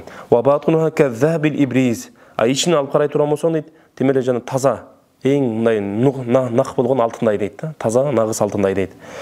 Сумман шакот ал-жудрон. Кийин туруп туруп эле болуп кетти дейт. Дуалдар сынып кетти дагы. Ва харжа минал кулати хайванун самиун басирун. Көзү бар неме ошондой жаныбар чыгып келди дейт. Андай боло турмаса фала будда мина соня. Бирөө жарым аны чыгарыш керек, бирөө жарым аны жаратыш керек да дейт. Ана бил кулати ал-байдата ва бил хайван ал-фарах. Жөжө чыгып келди дейт да. وسأل هارون الرشيد مالكا عن ذلك فاستدل باختلاف الأصوات وتضارب النغمات وتفاوت اللغات. إمام مالك تندى gelip сураганда айткан экен, Аллахтын барлыгына кайсы далилдесе айтып атат, асваттардын өзгөргөндүгү, адамдын соуты эле канча өзгөрөт, жаныбарлардын соуттары өзгөрөт. Тараддудун нагамат, ар биринин үнү арган башкача болот. Бирөөнүкү жакшы болот, бирөөнүкү бийигирээк, ошондой болот. Анан лугаттар дагы башка болуп атат да. Ар бир адамдын тили башка болуп атат. Ва асуила Абу Нуwas анху фaqala shi'ran. Эми бул жакта Абу Нуwas деген ошол шаирден келип сурашкан экен. Анан бул шеир менен жооп берген экен. Ta'ammal fi bina'il ardi wa'nzur ila athari ma sana'a al-malik. Maliku. Ошол жердин курулушуна карап көрчү дейт. Анан ошол Алла Таала нени жараткан, ошолордун бүт асарларына назар сал дейт. Уюнун фи лужайнин шахисатун ва ахдaqun kaz-zahabi as-sabik. Булардын барлыгы эмне дейт? Булардын бардыгы ошол жана Алла Тааланын жараткан махлукаттары эмне болуп берет дейт? Уюнун сага бир күбө болуп берет дейт. Сага бир күбөлүк болуп берет дейт. Алла Тааланын барлыгына деген болуп атат да. Уюнун фи лужайнин фиддот жана лужайн деген күмүшкө айтылат. Ошол күмүштүн үстүнө тура турган неме сыяктуу күмүш чет көзүнүн четтери неме күмүш, ичтери алтын деп айтып берет да. Шахисотун мындай карап турат, көзүн мындай тик карап турат да.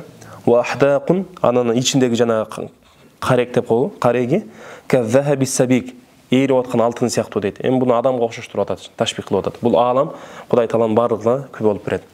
Аля кудуби забаржат жанагындай неме жашыл немелердин үстүнө, чөптөрдүн үстүнө неме кылат дейт. Забаржат окшогон жашыл чөптөрдүн үстүнө туруп, шахидат күбө болуп берет. Кимге? Би анналлаху лайса лаху шарику. Алла Тааланын шерики жок дегенге шерик неме күбө болуп берет. Ва инна Мухаммадан хойрул бароя илля сақалайни арсалахул малику. Демек, эң жакшы неме болуп атат. Пайгамбар саллаллаху алейхи элчи болуп атат, эки аламга жөнөтүлгөн дейт. Бул жакта ма санал малик, ас-сабик, шарик, малик деген ошол сажа болуп атат да, ошонун. Негизи арабча окуганда сразу мындай үзбөй окуганда өзүнүн немеси бар да. Ва суила ал-араби эм белгилүү бул окуя барус кале. Ал-бa'ratu tadullu 'ala al-ba'ir дегени.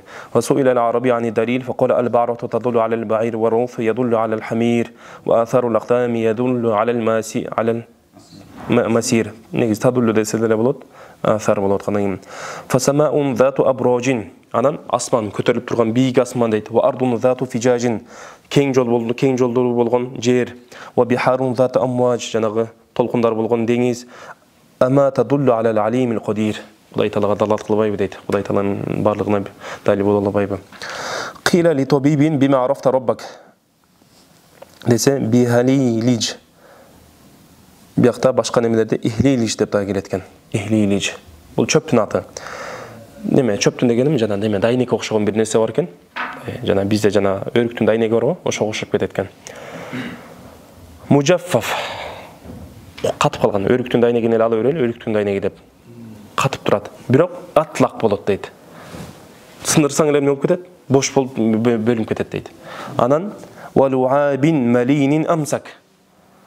Шилекейди кара дейт. Бул малин дейт, жун неме дейт, назик дейт да.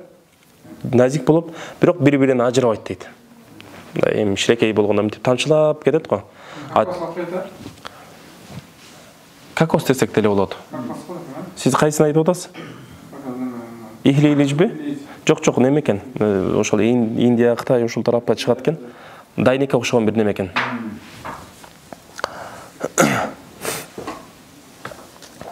Демек ал катуу нерсе, катуу болуп турса да эмне болуп кетет? Бөлүнүп кетет деп атат да, чачырап кетет. А тиги назик болсо дагы чачырабайт деп атат.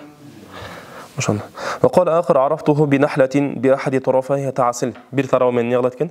Ошо балын неме кылат? Балын даярдайт. Ва бил ахир талса, экинчи жагы менен чак болот дейт. Ва асалу махрубул ласа дейт. Эми эки тетин махруб. دليل التمانع ولنرجع إلى المقصود وهو الدليل على التوحيد. Негизи максатка айтып келе турмусук, бияктан бир аз кыссаларга кирип кеттик дейт. Негизи максатка кирейли. Бул максат кайсы болуп атат? Алла Тааланын жалгыз экендигине далил тургузуу. Фанакулу сонюн алами вахидун. Алла Таала жалгыз деп айтабыз. Ид лау кана лаху соняни ла сабата байнахума тамануун. Эгерде эки кудай бар деп айта турмусук, анда ортосуна карама-каршылык келип чыгып калмак дейт. وذلك دليل حدوثهما. Эгерде карама-каршы келип чыгып кала турган болсо, бул жактан азыр айтып берет. Эмне себептен карама-каршы чыгып берет, айтып берет. وذلك دليل حدوثهما وحدوث احدهما дейт. Ошондой таманунун болуп калыштыгы, демек экөөнүн тең хадис болгонуна далил болуп берет бир учурда.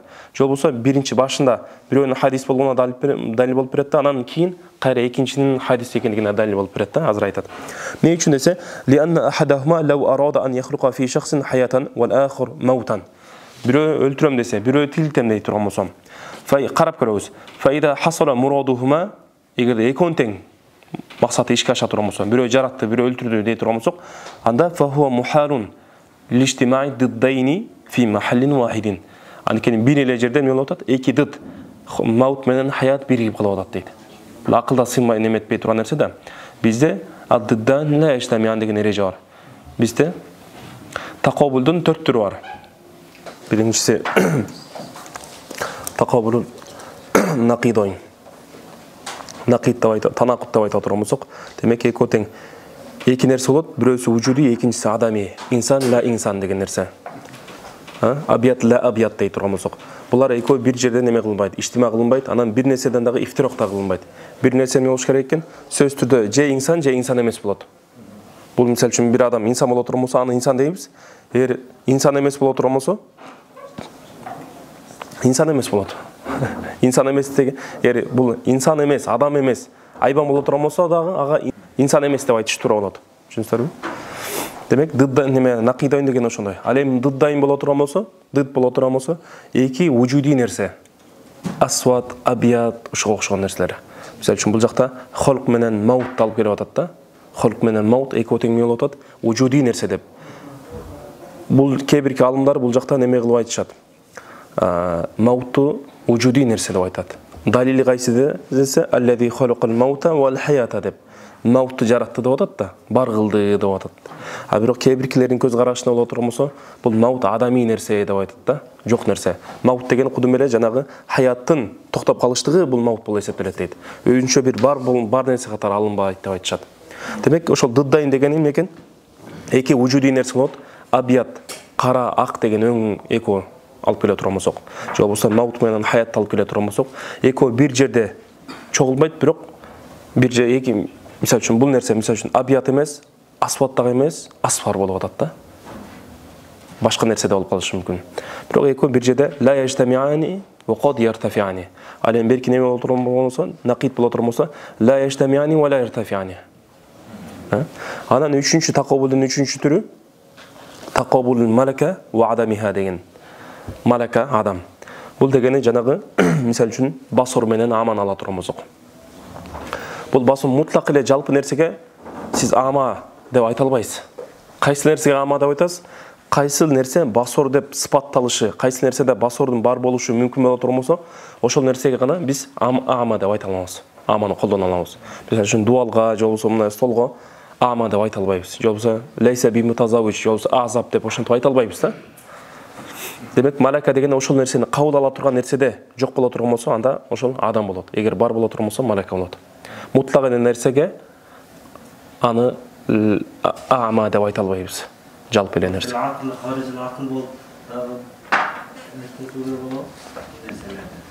Сиз бул жактан эмени айтып отсаңыз керек. Далалатул илтизамды айтып атасыз. Далалатул Далалут илзамда айтып атабыз. Далалут илзамда мисал үчүн жанагы ама деп айтып турмусо, басурага лазим болот. Лазим хорижде болбойт, акылда болот деген айтып атасыз бул жерде. Бул жакта тақол малака ва адами хада жүрөбүз биз азыр. Анан 4-чү болот турмусо тақобул тадоиф мутадоифайн. Тақобул бит тадоиф жана убуват бунуват деген нерсе. Ошон. Бул жакта ошол тақобулдун дыддайн бир түрүн айтып атат. Демек экөө бир жерде лиштимаи дыддайни фи махалин вахидин. Алем бизде эреже бар. Ад-дыддан ла яжтамиани ва ла яртафиани. Ошо карама каршы келип калганда үчүн бул мухал болуп атат. Эгер экөөнүн тең максаты ишке аша турмаса, аула яхсул мурадухума фа хуа далилу аджзихима. Жоболсо экөөнүн тең мураты ишке ашпай кала турмаса, бирөө жаратам деди, бирөө аны өлтүрөм деди. Экөө тең жарата албай калды, өлтүрө албай калды. Андай болуп турмаса, бул ажиздиктин белгиси. Ау хасала мурада ахадихима дунал ахар. Ан бирөөсү жаратып койду да, экинчиси өлтүрө албай койду. Андай болуп турмаса, ва хуа далилу ажзи ман лам юнфиз ирадатуху. Ирадасы өтпөй калган, таасири бере албай калган адам заттын ажиз экендигине далил болот. Вал ажизу ла яслуху илахан. Ал эми ажиз болгон нерсе илах боло албайт. Ал эми экинчиси дагы ошондой болуп атат да. Астына турат ва сани мислуху. Экинчиси деле ушундай болуп атат эле. Бул деле ошондой окшош болуп атат ушул тараптан. Фаялзаму ажзуху айдан. Тура бул жерде балким анын ирадасы өтүп кетиши мүмкүн, бирок башка жерде өтпөй калат да. Ошону айтып атат. Бул далилу таману деп коет. Таману деген бири-бирине карама-каршы болуу. Ал эми бизде далилу таварут деген дагы бар.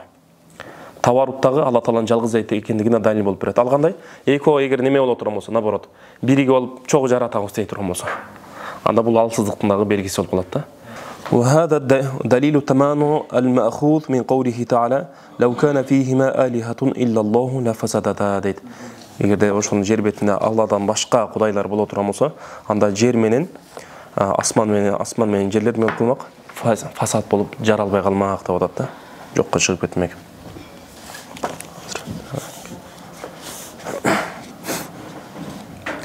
Бул жакта шейх Шандар ушул неме боюнча мындай деп бериптир. Лау кана фихима джинсул алихати гайруллахи лам тужада. Мен өзүм алдымдан окудум. Эгерде ошол асман менен жерде Алла Тааладан башка кудайлар бар боло турган болсо, анда асман менен жерлер экөө тең жок болуп калмак дейт. Жаралмак эмес дейт. Мейли савану иттафакат ал-алиха ам ихталафат. Экөө бири-бирине карама-каршы болгондо бул безин белгилүү болуп атат.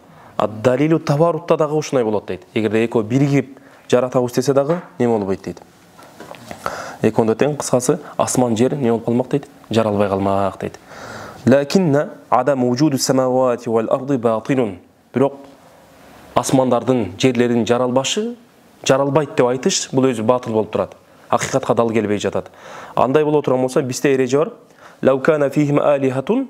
Бизде жанагы бул немеге келе турган болсок,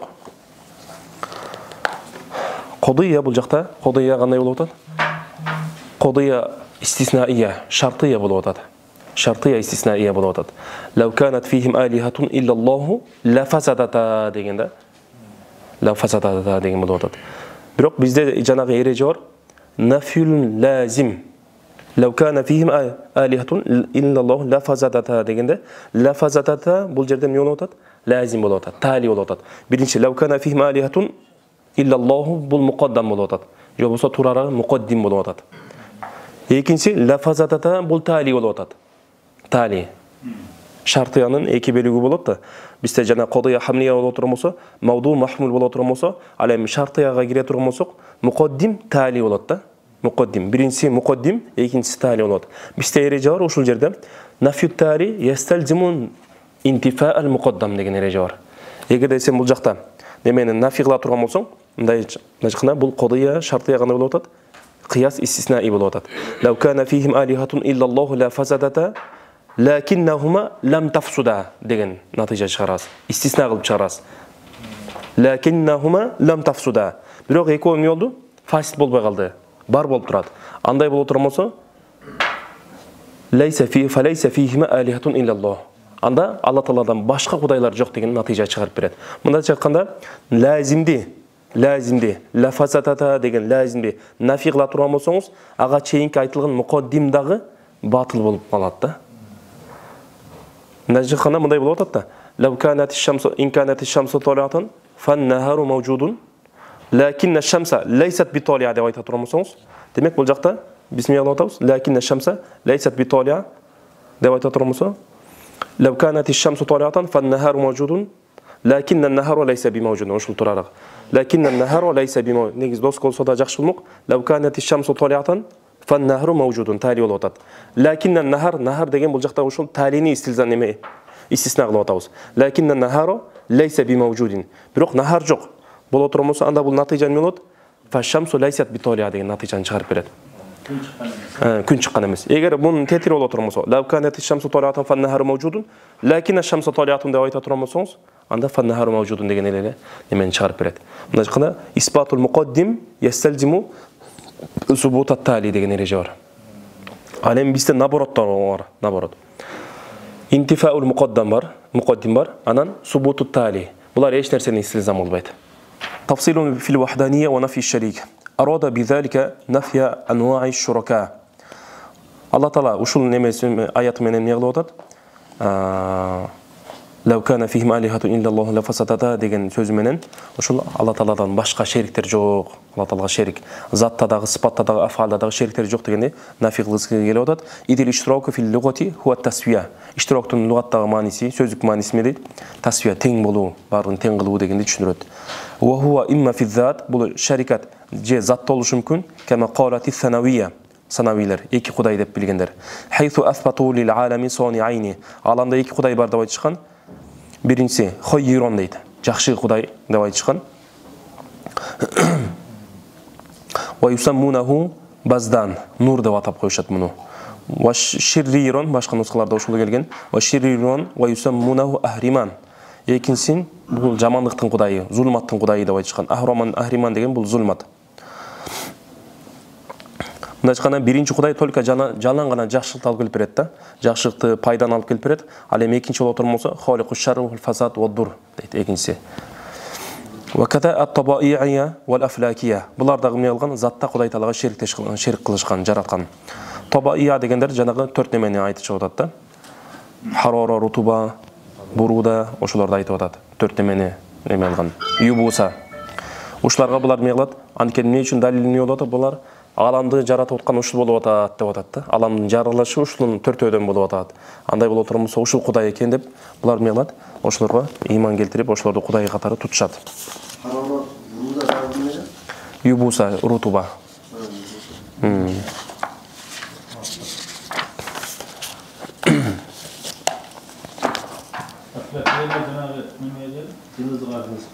Афлакиюм бул ошол жанагы немелер да. Жанагы эми азыр планеталар деп койсок болот, планета. Азыр убагында 7 планета деп койчу эле го, азыр көбөйүп кетти го. Азыр булардын кудайлары да көбөйүп кетти да. Ошол планеталардын бардыгы буларда кудай болуп эсептелет. А тигилерде боло турган болсо, Тобаяда кудай 4-тө. Ушуну кете берет экен буларда. Астрономдор экен да. Астрономдор.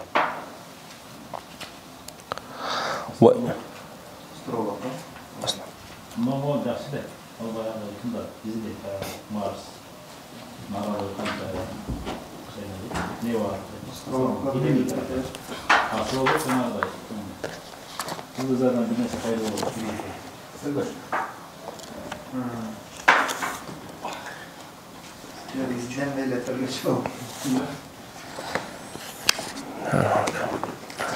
Demek zatta şerteş kıldı bular. Ve imma fit tasmiyati ve istihqaqul ibada. Ne devat et? İkincisinde oşol ibadatqa başqa dagı tatıqtуу Allah Taala'dan başqalarga da ibadat kılsa bolot deyt. Kema sana'a mushrikul arabi haythu abadu ma'allahi al-asnam ve sammawha alihatan. Allah Taala'ga da bular ibadat kılышкан deyt. Anan алар башка буттарга ибадат кылышкан, аларды да Кудай деп атап коюшкан. Бирок бул жерде Алла Таалага ибадат кылышкан деген сөздө өзү бир аз назар бар. Булар Алла Таалага ибадат кылганбы? Окуяларын алып карап келе турган болсок, Алла Таалага ибадат кылышкан эмес да булар. Кайра тигилерге ибадат кылышкан. Же болбосо балким булар неме кылышы мүмкүн? Ибадат кылууну, Алла Таалага жакынатууну ибадат катары көрүшү мүмкүн. Ма нa'будухум илля лиqarribuna ila зульфа деген аяттан Алла Таалага жакындыкты булар ибадат деп көрүшү мүмкүн да, бирок ибадат кылышкан эмес. Аллаху алам. Фасору мушрикина, булар мушрик болуп калды. Алла Таалага да ибадат кылып атат дейт. Негизи бунун турасына Шейх Али Мулла Али Кори да ушул жакта неме кылып айтат, ушул жерде. Таухидур рубубия, таухидул улухия деген жакта кирип кеткен жери бар. Асма сифатты айтпайт, анан бул жакта анан ошондой ишкалияттар келет да. Буга чейинки андан кийин келген алымдардын көпчүлүгү буга рот берип кеткен. Бул жакта эмне кылып атат? Шейх Али Кори мындай деп айтып атат. Ма'тирафи жами'л куффар би таухидур рубубия дейт. Бул жакта ачык айткан, бирок бул жакта могу Шейх Газнавиде анчалык таухидур рубубияны ятираф кылат деп айтпаса дагы, ошого ишарат болуп атат. Анткени эмне деп атат? Азыр так. Ма'иқрарихим би анна Аллаху таала хуал халиқ дейт. Алла Тааланын халиқ экендигин булар дагы эмне кылат дейт? Моюндашат деп атат. Бирок бул неме Шейх бул жакта таухидур рубубия деген нерсе барбы, жокпу? Ал нерсени айтпай жатат да. Бирок бул жакта Шейх Али Кори ошол жакта ачык эле айтып келет. Таухидур рубубия бар, мындай деп айтып келет. Анан буга эң жакшы азыр мен билишимче жооп бергендерден Шейх Абдул Хамид Туркмани, Доул Маани ушул басмасын алып койсоңуздар, ушул дагы бар, анан Шейх Шанардык да бар. Ал дагы жакшы, бул дагы өзүнүн немесинде жакшы. Шейх Шанардыкы жана сабак бергенге немелерге жакшы, муну бакс кылганга жакшы болот да. Ушул жерде айтат, негизи мынтип таухидур рубубиятта, рубубият маселесине Алла Таала жаратат бизди. Биздин жаратуучубуз Алла экендигине биз ыйман келтиребиз деп атат да, алардын биякта айтышы боюнча. Мынтип айткан өзү туура эмес дейт. Анткени булардын жанагы икрору кана мин бабил ма'рифа дейт. Ма'рифа эле болгон дейт. Вал ма'рифату ла такфи фил иман деп айтат да. Ал эми ма'рифат боло турган бул ыйманга жардам, ыйман болуп эсептелбейт да. Эгерде ма'рифатты ыйман деп эсептей турган болсок, анда неме ахлу китаптар мисалы үчүн эң көбүрөөк ыйман келтирген ошолор болуш керек эле. Бирок бул жактан эмне деп айтат? Алардыкы ошол минбабил ма'рифа болгон. Анда мисалы үчүн кээ бир жемелерге келе турган болсокчу аяттар «Ва ин са'алтахум ман халакас самавати вал арда ла якулуна Аллах» деген аяттар кандай болот десе, айтып атат, алар болгону эмне кылып атат дейт? Жана далилдерди тургузуп койгондо айла жоктон эле мейли деп айтып атат дейт да. Айла жоктон моюн сунуп атат дейт. Бул болсо мындай ихтияран ыйман кылып аткан жок дейт, ыйман келтирип аткан жок дейт. Анан айтат, бул жакта мисалы үчүн жанагы аяттарда келет го, ким эгерде пайгамбарлардын ортосун бөлө турган болсо, бирөөгө ну'мину би ба'ди ва накфуру би ба'д деп айта турган болсо, бул капырдалар деп келет да. Эми бул дегени Алла Тааланын пайгамбарларына ушундай мамиле кылып аткан болсо дейт, анда Алла Тааланын ысымдарына, сыпаттарына, немесине келе турган болсок, затына келе турган болсок, бул андан дагы маселе оорураак болуп калат дейт. Мына жакында тиякта пайгамбарларга кээ бирине ыйман келтирип, кээ бирине ыйман келтирбегендер капыр болуп аткандан кийин Алла Тааланын кээ бири холикиятына сыпат, холикиятына ыйман келтирип, бирок илах экендигине, мабуд экендигине ыйман келтирбей турган болсо, бул капырлыктын дагы бир жеткенчеги болуп калат дейт да. Бул тим более капыр болуш керек дейт бул маселеде. Мына жакында ошону бизде таухид бирөө эле дейт. Алла Тааланын затында бир, сыпатында бир, афалдарында бир деп ыйман келтирип отурмусок, мына ушул таухид болуп эсептелет. Бирок аны затында неме, афалдарында деп, затында деп ажырата турган болсок, ал таухид болбой калат дейт. Ат-таухид ла ятажазза деп айтат да.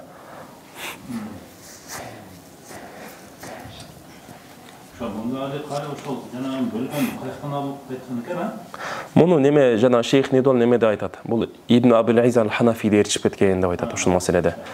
Бирок субханалла мен ушуга окшогон маселелерде да именно ушул маселе экен, же болбосо ироданы шар'ия, кауния деп бөлүү маселесинде жанагы бизде Самтул Усул деген китепти билип калдыңыздарбы? Ошонун Кафи ал-Аксари босниялык алым болгон. Анын Самтул Усул деген китеби машхур болгон китеп да. Жана муктадилерге жаңы баштап аткандарга сонун китеп катары окулат. Бирок акыйдада Усулуддин деген, Нурул Якин деген китеби бар экен. Анда дагы ошондой маселелер бар да. Ал дагы ошол жактан эрчип кеткен жерлери бар.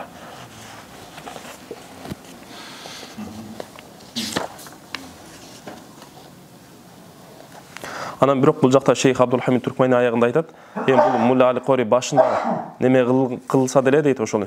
Булардын немесине тасмиясында ярхамукумулла эрчип неме кылса деле дейт, бирок аягында натыйжасына буларга макул болгон эмес. Анткени буга тариф бергендери мындай болуп атат. Анан дагы бир нече немелерди алып келет да. Бир фикhi маселелерди алып келип берет ошонун.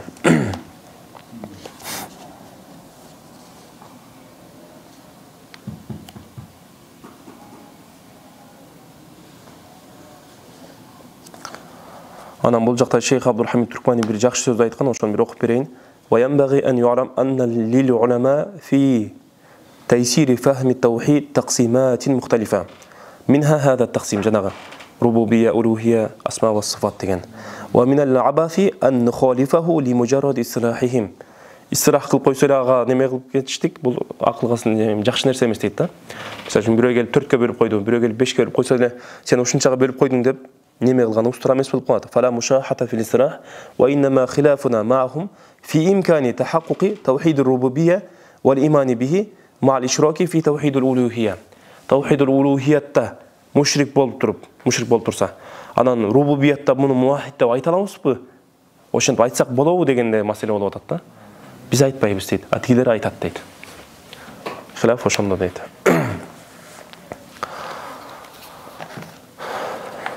Бул жакта дагы шейх ачык айтпаса да, бирок ошого ишарат болуп кетип атат. Эмне дейт? Фасору мушрикина ма ихрорихим би анна Аллах таала хуал холик. Холик экендигине булар икрор кылышат дейт. Бул жактан сураш керек болуп калат да. Анда икрордан максатыңыз эмне, шейх? Икрордан тавхид дегенди максатты кылып атасызбы? Же болбосо марифат дегенди максат кылып атасызбы? Эгер марифат десеңиз, маши биздин сөзүбүзгө ылайык болуп кетет. Эгер тавхид деп турсаңыз, туура эмес болуп калат. Булар мушрик болуп калды. Эмне тараптан десе, мушрикина биатибар деген ошо мушрикинага кайтат, муталик ошого болот. Биатибари ибадатихим гайраллах. Алла Тааладан башкага дагы ибадат кылгандыгы үчүн булар мушрик болуп калды дейт. Кала Таала ва ла ин саалтахум ман халака as-samawati wal arda la yaquluna Allah. Ва имма фил васфи же болсо сыпаттарда широк кылуу болот. Кама васа замат al-mujassima. Мисалы үчүн муjassimalar ошол сыпатта Алла Таалага шерик кошот дейт. Хайсу васафул бария бисурати wal jismiyati. Алла Тааланын сураты бар, жисми бар деп айтышат. Ва тамаккуни аля арш. Аршка отурат аля мисалил башар.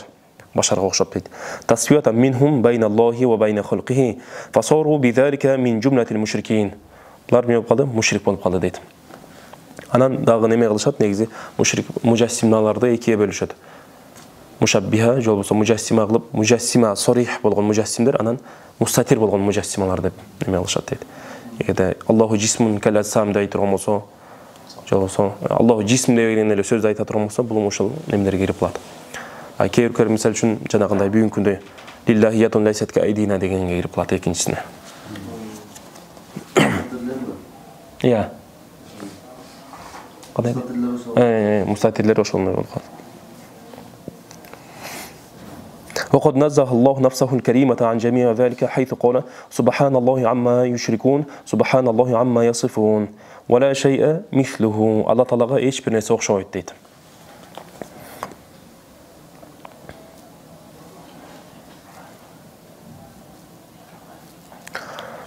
هذا إثبات لكمال ذاته في الأزل بنفي النظير والمماثل. مماثل ده عندك قيمة. Demek bu jaktan yol atat. ولا شيء مثله деген İmam Tahavi'den aytkan sözü Allah Taala'nın zatın kamil ekendigin, ezelteden ele kamil ekendigin ispat kılıp atat. Kantip ispat kılıp atat? İspat binafi nazir bolup atat. Binafi nazir oşol ispatка mutalik bolup atat. Kantip ispat kılıp atat dese Allah Taala'ga okşoş болгон нерселерди nafi кылуу менен. Өзүн нафини, өзүн негизи масилдери неме кылып койсо, ошол деле жетиштүү болот. Же болсо эң немени айтып койлу, жана шабихте неме назирди эле айтып кое турмусу, ошол деле жетиштүү болот. Кээ бирки сыпаттарда окшош болгондон кийин көпчүлүк сыпаттарда тим боло окшошпойт депчи. Назирди неме кылса деле жетиштүү болот. Бирок эми бул жакта эмне болуп атат? Бул жакта неме кылып айтат? Шейх кайра мынтип алып келгендиги дейт, алып келгендиги. Бул ошол кээ бирки нерселер минбабил илтизам түшүнүлөт дейт. Минтип айтса эле тигин түшүнөсүн дейт. Бирок бул жакта акыйда бабына атайын танзих кылам деп кайра неме кылып айтып келип атат. Сорохатан өз-өзүнчө айтып кетип атат дейт да. قال تعالى ليس كمثله شيء وهذا محكم في هذا المعنى. Demek bu muhkam ayet bolup atat.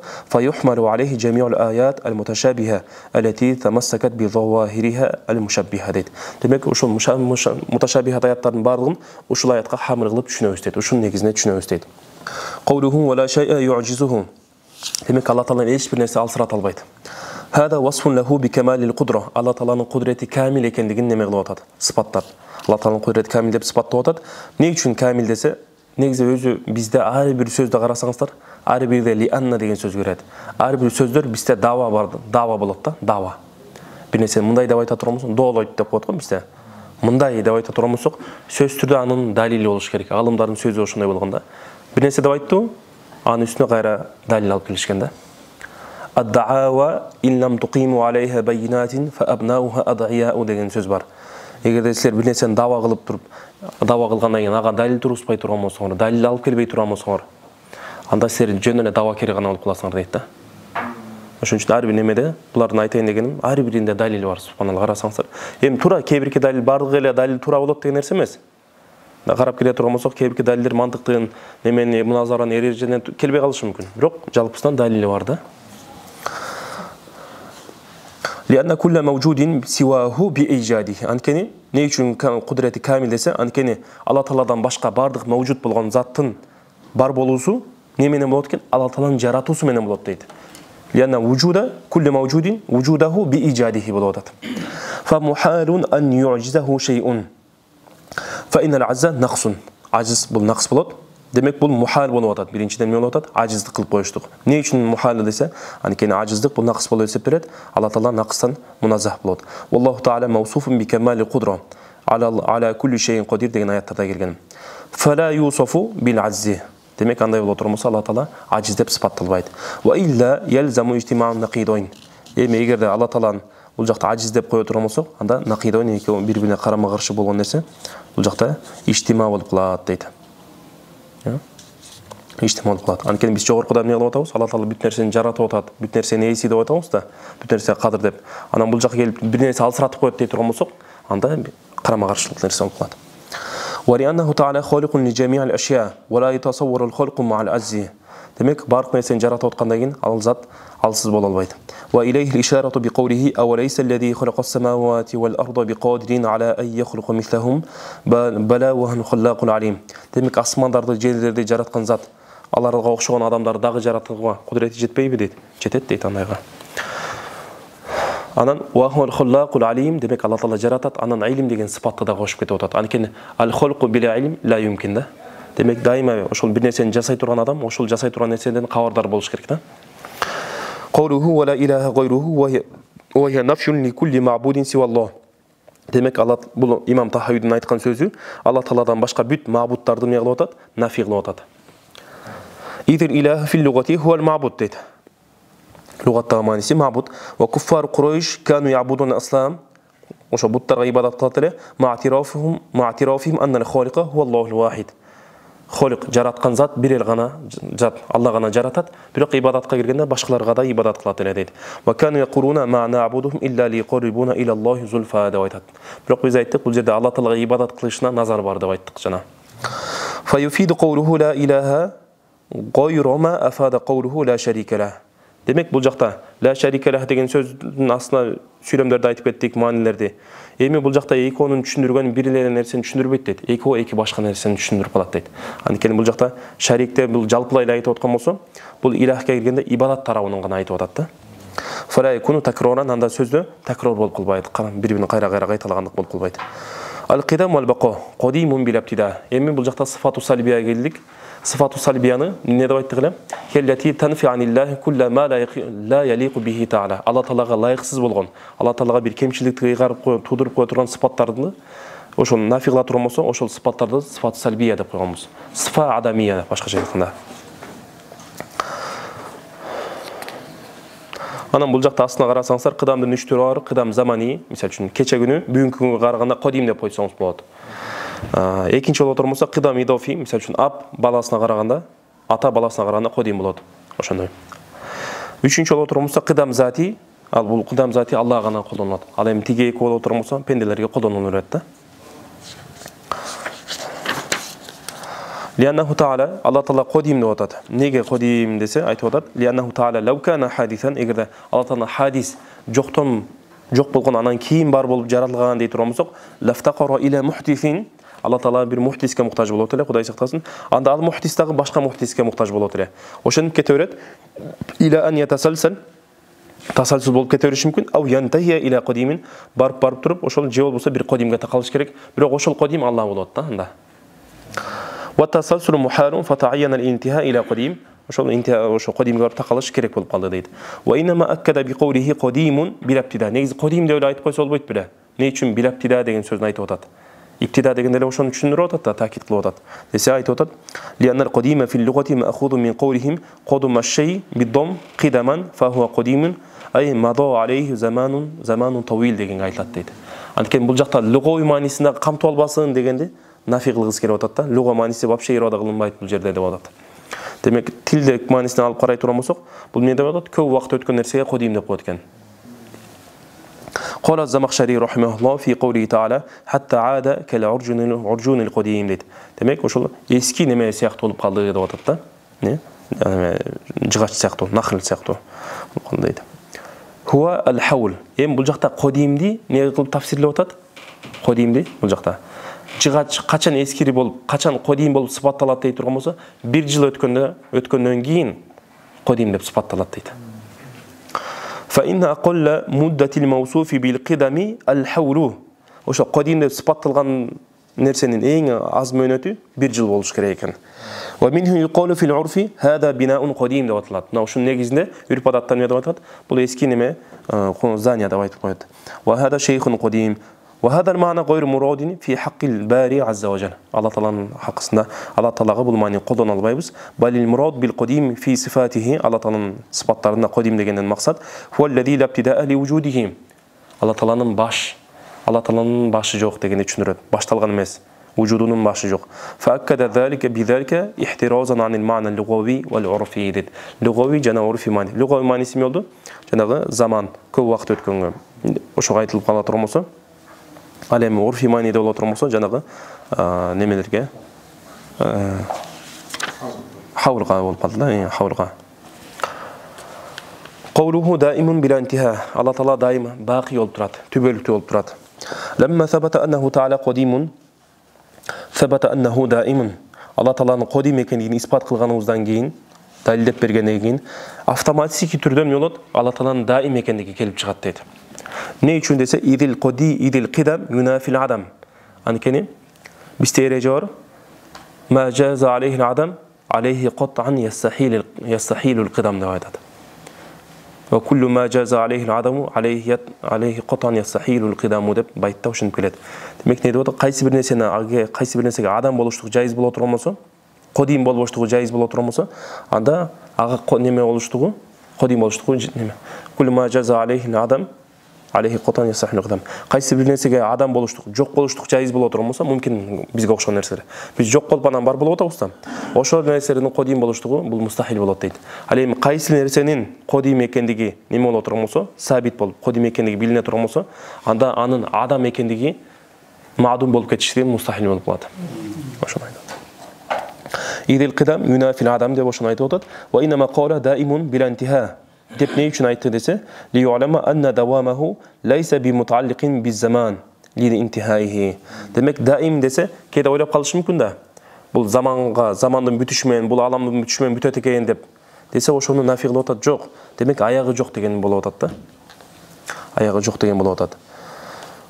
Демек бул Алла Тааланын даим болуштугу бир заманга чектелбейт. Эмне үчүн чектелбейт? Линтихайхи деген лайса дегенге неме болуп атат. Муталлиқ болуп атат. Анткени бул заман не болуп калат? Бүтүп калат. Аягы бар, анын чеги бар. Ва хува ма'на қаулихи та'ала хуа ал-аввалу вал-ахир ай ал-аввалу би-затихи вал-ахиру би-затихи гайру муталлиқин би-заман. Демек немеге байланбайт дейт, заманга байланбайт. Ва иннама васафа нафсаху би-хаза. Не үчүн Алла Тааланын al-awwal wal-akhir деп ошентип айтты десе, ли алла юфхама мин аввалиятихи ва ахириятихи ма юфхаму мин аввалияти ва ахирияти гайрихи дейт.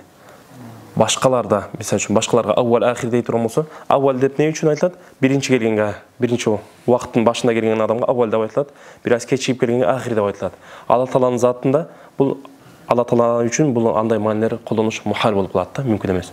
Алла Тааланын заты дагы заты менен аввалкы, заты менен ахыркы деп атат да. Ил гайруху юсафу бихима أولية آخرية من صفات بواسطة وقوعه بالزمان السابق واللاحق بالذات дейт. Демек, башка бирөөгө немеге салыштырмалуу заман неме болот, аввал болот, же болсо ахир болуп кетет.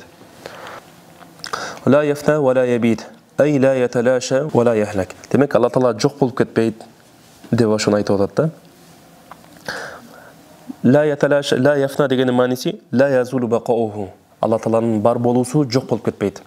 Анан вала ябит дегенин мааниси Алла Тааланын жок болуусу токтоп үзүлүп калбайт деп атат да. Сепичкадай болуп үзүлүп калбайт дейт. وإنما جمع بين اللفظين تأكيدا لدوامه وبقائه. Эмне үчүн ортосун эки лафзды алып келип атат десе, Алла Тааланын даим экендигин, бакый экендигин дагы бекемдеп атат. Вакила эми дагы экинчи кабыл. Бул кабылга алып карай турган болсок, экөө мындай айтканда экинчи сөз буга таакид эле болуп атат. Бир эле маанини тудуруп атат. Мисалы үчүн зайдун дегенде эле болуп атат да. Ошондой. Бирок бул жактан эмне деп атат? Экинчи немеде экөөнүн мааниси башка деп атат. Вакила арада бил аввали нафия талаши зат. Зат жок болуп кетпейт, майдаланып жок болуп кетпейт дейт. Ва бистани нафия бутлонил хаяти ва сифат.